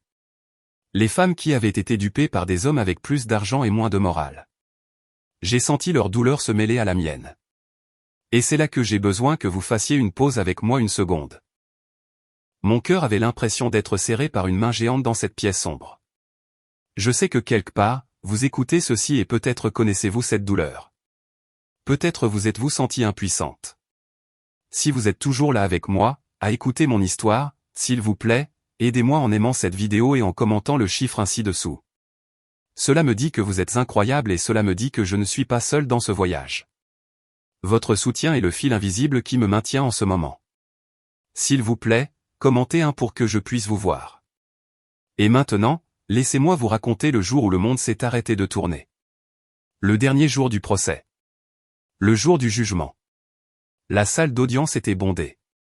Preston avait amené ses parents. Ils étaient assis au premier rang, me regardant avec dédain. Bianca était là aussi, assise juste derrière Preston, portant aujourd'hui une modeste robe bleue, jouant le rôle de la consultante solidaire. Le juge entra. Nous nous sommes tous levés. Asseyez-vous, dit-il. Il n'avait pas l'air heureux. Il compulsa ses papiers. J'ai examiné les preuves. J'ai examiné le témoignage du témoin expert, le docteur Sterling. J'ai examiné les dossiers financiers. Il retira ses lunettes et se frotta l'arête du nez. C'est une affaire difficile. Cependant, le devoir principal de la Cour est la sécurité et la stabilité de l'enfant mineur. Les preuves présentées concernant la volatilité émotionnelle de Madame Miller sont convaincantes. Mon cœur s'arrêta. Il allait le faire. De plus, poursuivit le juge, Monsieur Miller a présenté un plan viable de relocalisation qui offre à l'enfant des avantages éducatifs significatifs en Europe. Par conséquent, il est de la décision de cette Cour que... Crac. Les lourdes portes doubles au fond de la salle d'audience gémirent en s'ouvrant. C'était un son fort et discordant dans la salle silencieuse. Tout le monde se retourna. Un huissier se tenait là, l'air confus, et se faufilant sous son bras se trouvait une petite silhouette dans un manteau matelassé rose. Ruby. Ma sœur, qui était censée la récupérer à l'école, courait derrière elle, l'air affolé. Ruby, arrête. Tu ne peux pas entrer là. Ruby, haletai-je, me levant à moitié de mon siège. Preston se leva. Que signifie ceci? Pourquoi ma fille est-elle ici? Faites-la sortir, cria Vance. C'est une séance à huis clos. Mais Ruby ne s'arrêta pas. Elle marcha droit dans l'allée centrale. Elle avait l'air minuscule dans l'immense salle, mais elle marchait avec une détermination qui la faisait paraître mesurer 3 mètres. Elle ne me regardait pas. Elle ne regardait pas Preston. Elle regardait directement le juge. Jeune fille, dit le juge, sa voix sévère mais surprise. Vous ne pouvez pas être ici. Ruby s'arrêta à la barrière qui séparait l'assistance de la cour. Elle s'agrippa à la rambarde en bois. C'est vous le chef, demanda Ruby, sa voix tremblante mais claire. Le juge cligna des yeux.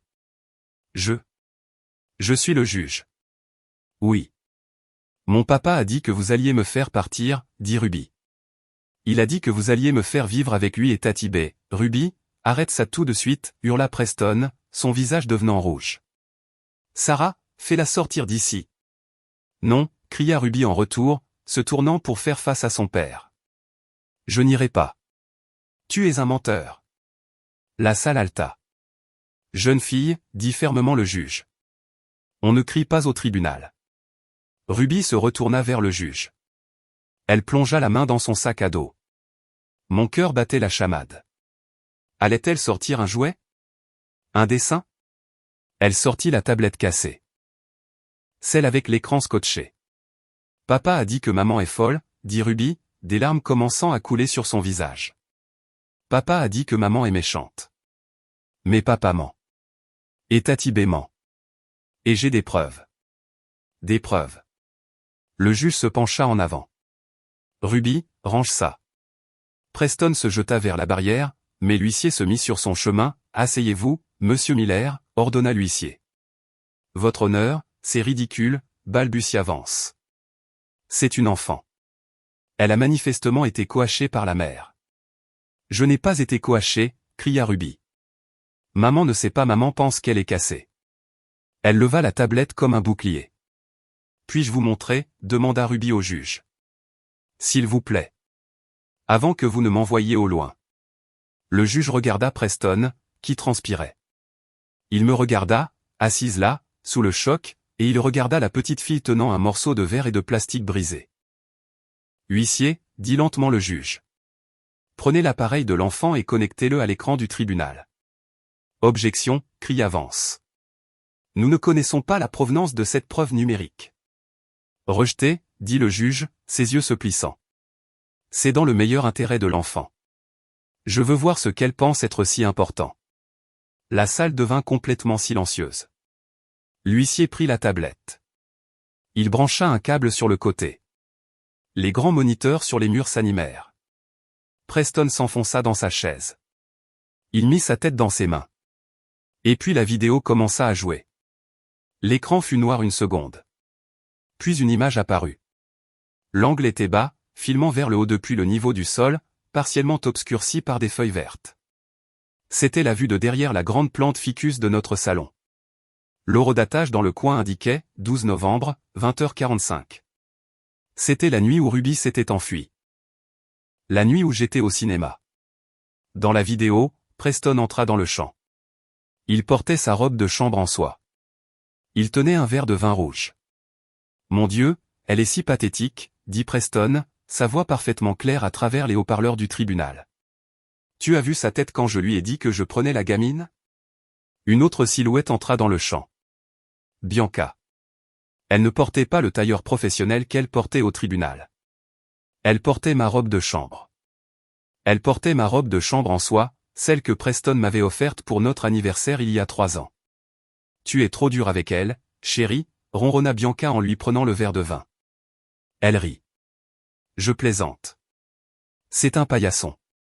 Honnêtement, je ne sais pas comment tu es resté avec elle pendant 15 ans. Elle est si fade. Je suis resté pour l'image, dit Preston en tirant Bianca sur ses genoux sur le canapé. Mais l'image coûte cher. Et maintenant que les actifs sont déplacés, je n'ai plus besoin de l'image. Un halètement collectif parcourut la salle d'audience. Je me suis couvert la bouche. Mes larmes coulaient librement maintenant. Les voir, les entendre, c'était 1000 fois pire que de l'imaginer. Sur l'écran, Bianca lui embrassa le cou. Tu es sûr que le virement sur le compte des Caïmans est passé? J'ai essayé d'accéder au fonds pour l'entrepreneur à Zurich et c'était en attente. C'est passé ce matin, dit Preston. 2 millions, intraçable. Meredith obtiendra la moitié de la valeur nette de la maison, ce qui n'est rien après l'hypothèque, et je repars avec le royaume en cash et la gamine, demanda Bianca en traçant sa mâchoire. On est vraiment obligé de l'emmener? Elle est agaçante, Preston. Elle me fixe. On doit l'emmener, répondit Preston. Si je la laisse avec Meredith, le tribunal pourrait m'obliger à payer une pension alimentaire. Une énorme pension alimentaire. Si j'ai la garde exclusive, je ne paie rien. En plus, ça tue Meredith. C'est la cerise sur le gâteau. Tu es diabolique, gloussa Bianca. J'adore ça. Je ne suis pas diabolique, sourit Preston. Je suis juste un gagnant. Dans la salle d'audience, Preston ne bougeait pas. Il était figé, fixant la table. Vance, son avocat, brassait frénétiquement des papiers, semblant vouloir se cacher sous le sol. Mais la vidéo n'était pas finie.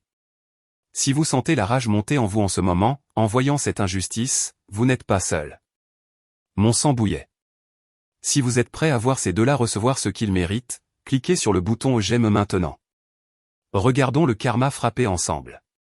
La vidéo continua.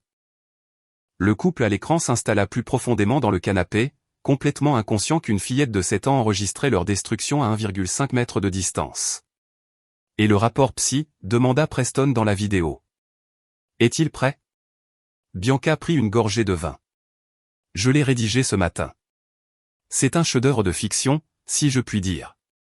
As-tu inclus le truc du parc? Oh, absolument, dit Bianca. J'ai pris cette histoire que tu m'as racontée sur ses pleurs à la mort de sa mère, et je l'ai magnifiquement déformée. Épisode maniaque en public, mise en danger d'enfant. Le juge va gober ça. Et le diagnostic?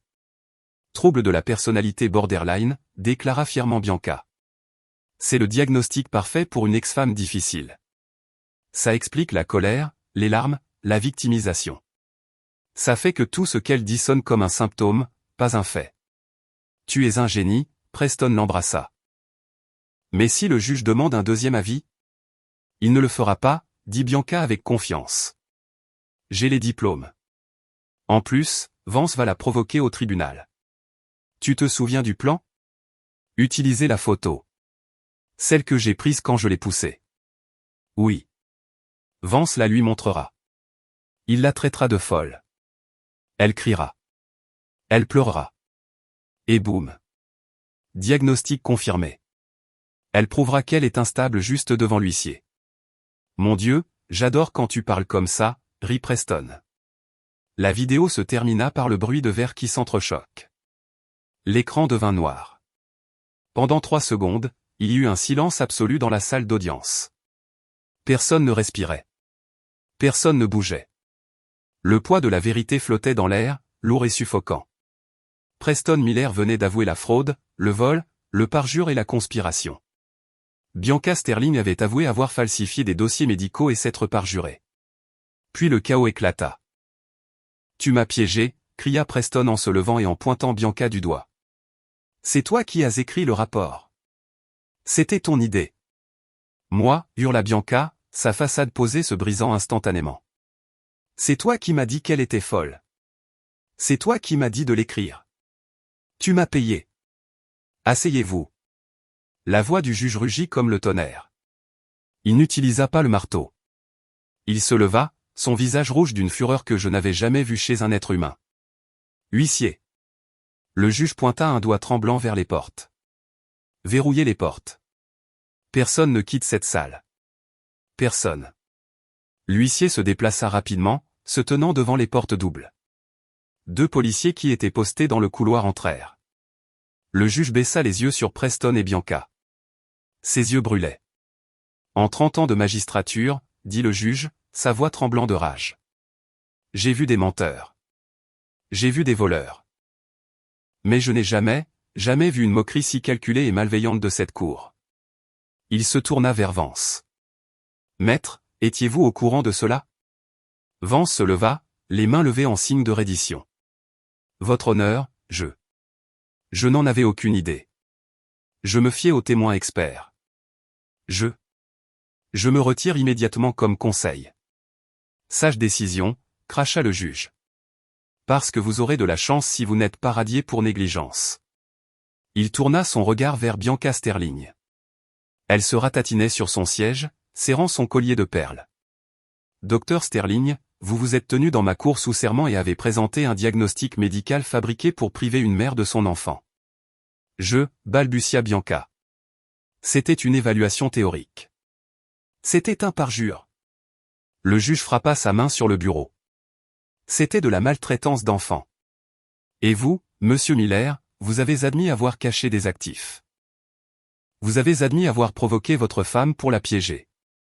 Le juge regarda Ruby, qui se tenait toujours à la barrière, l'air effrayé, mais courageuse. Son expression s'adoucit instantanément. « Jeune fille, dit-il doucement. Merci. Vous êtes la personne la plus courageuse dans cette salle. » Il se tourna vers les officiers. « Officiers, placez monsieur Miller et mademoiselle Sterling en garde à vue immédiatement. Les chefs d'accusation incluent parjure, complot en vue de commettre une fraude et outrage à magistrat. Et appelez le procureur. Je veux que des accusations de fraude financière soient ajoutées à la liste d'ici midi. » La scène qui a suivi était digne d'un film, mais la satisfaction que j'ai ressentie était bien réelle. 2 officiers se sont dirigés vers la table du demandeur. Preston a essayé de reculer. « Attendez, balbutia-t-il, son arrogance complètement disparue, remplacée par le gémissement pathétique d'un tyran qui vient enfin de se faire frapper en retour. C'était juste des paroles. C'était des paroles en l'air. Vous ne pouvez pas m'arrêter pour une vidéo. Je peux et je le ferai, dit froidement le juge. Vous avez avoué avoir caché 2 millions de dollars aux îles Caïmans pour éviter une distribution équitable. C'est un crime, monsieur Miller. L'officier saisit les poignets de Preston. Les mains derrière le dos. Clic et clic. Le son des menottes se refermant était la plus douce musique que j'ai jamais entendue. Preston me regarda. Ses yeux étaient grands, suppliants. Meredith, dis-leur. Dis-leur que je suis un bon père. Pense à Ruby. Je me suis levé. Je l'ai regardé droit dans les yeux. Un bon père ne vole pas l'avenir de sa fille pour acheter une Porsche, dis-je doucement. Et un bon mari ne manipule pas sa femme pour lui faire croire qu'elle est folle. Ils l'ont emmenée. Puis ce fut le tour de Bianca. Elle ne suppliait pas. Elle criait. C'est une erreur. Savez-vous qui je suis? J'ai un doctorat de Yale. Vous n'aurez plus de licence d'ici demain, remarqua sèchement le juge. Preston m'a forcé à le faire, hurla-t-elle alors que l'officier la menottait. Il m'a promis le mariage. Il m'a promis l'argent. On dirait qu'il vous a menti à vous aussi, dis-je alors qu'on la faisait passer devant moi. Elle me lança un regard noir, son mascara coulant, son chignon parfait se défaisant. Elle ressemblait exactement à la femme hystérique qu'elle avait essayé de me dépeindre. Les portes de la salle d'audience s'ouvrirent et l'assistance éclata en murmures et en halètements alors que le Golden Boy de la finance locale et sa maîtresse étaient emmenés sous les yeux de tous. Le juge frappa de son marteau pour rétablir l'ordre. « Nous n'avons pas terminé, dit-il. Nous avons encore la question du jugement de divorce. » Il me regarda. « Madame Miller, je vous dois des excuses. La Cour vous doit des excuses.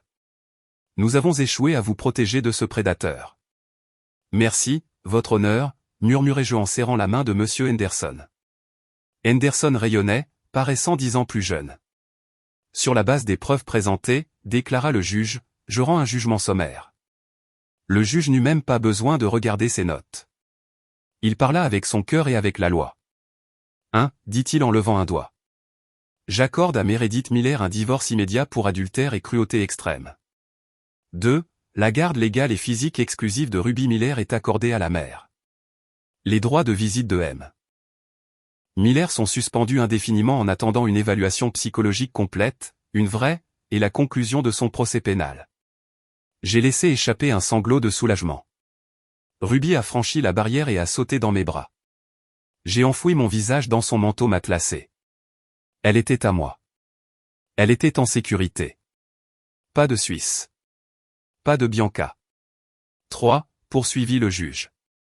J'ordonne un gel immédiat de tous les actifs détenus par Preston Miller et Bianca Sterling, nationaux et internationaux. La Cour nommera un expert comptable judiciaire pour récupérer les fonds transférés aux îles Caïmans. Tous les fonds récupérés seront accordés à Madame Miller à titre de pension alimentaire réparatrice et de dommages-intérêts punitifs. 4. La maison conjugale est attribuée à Madame Miller, libre de toute obligation hypothécaire qui sera satisfaite par les actifs restants de Monsieur Miller. Et enfin, le juge regarda Vance, qui essayait de disparaître. Monsieur Vance, vous vous présenterez au comité d'éthique de l'ordre des avocats avant 9 h demain matin. Si je découvre que vous saviez que ce rapport était faux, vous rejoindrez votre client dans une cellule.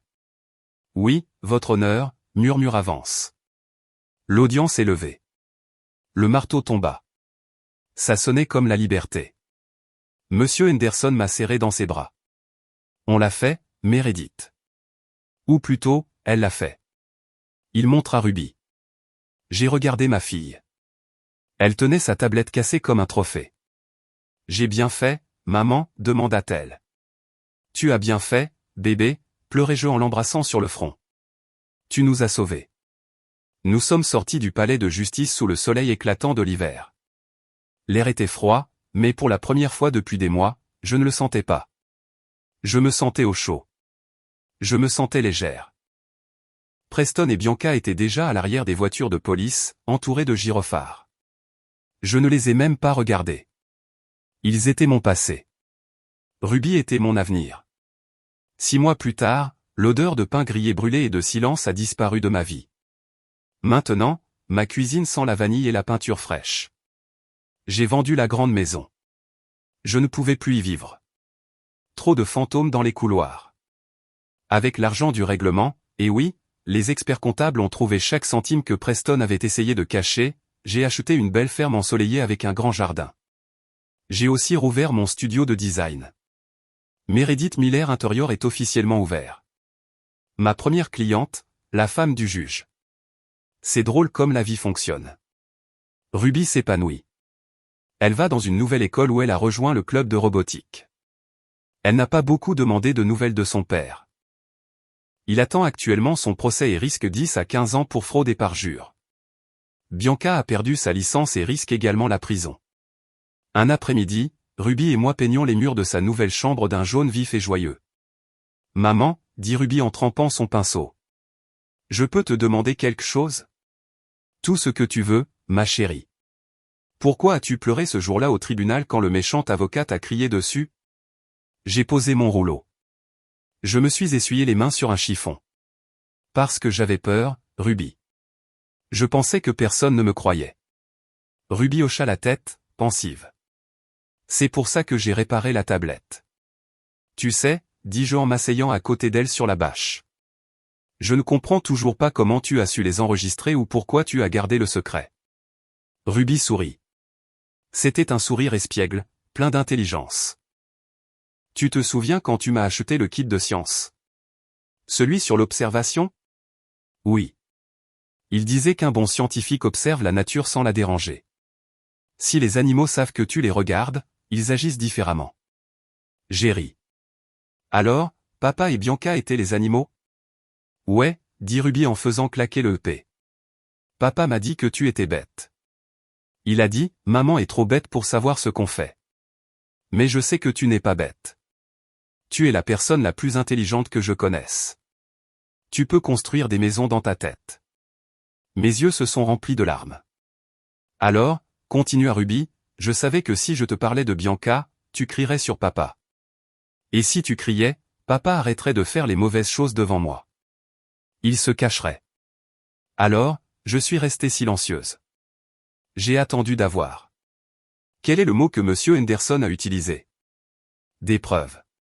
Ouais, des preuves.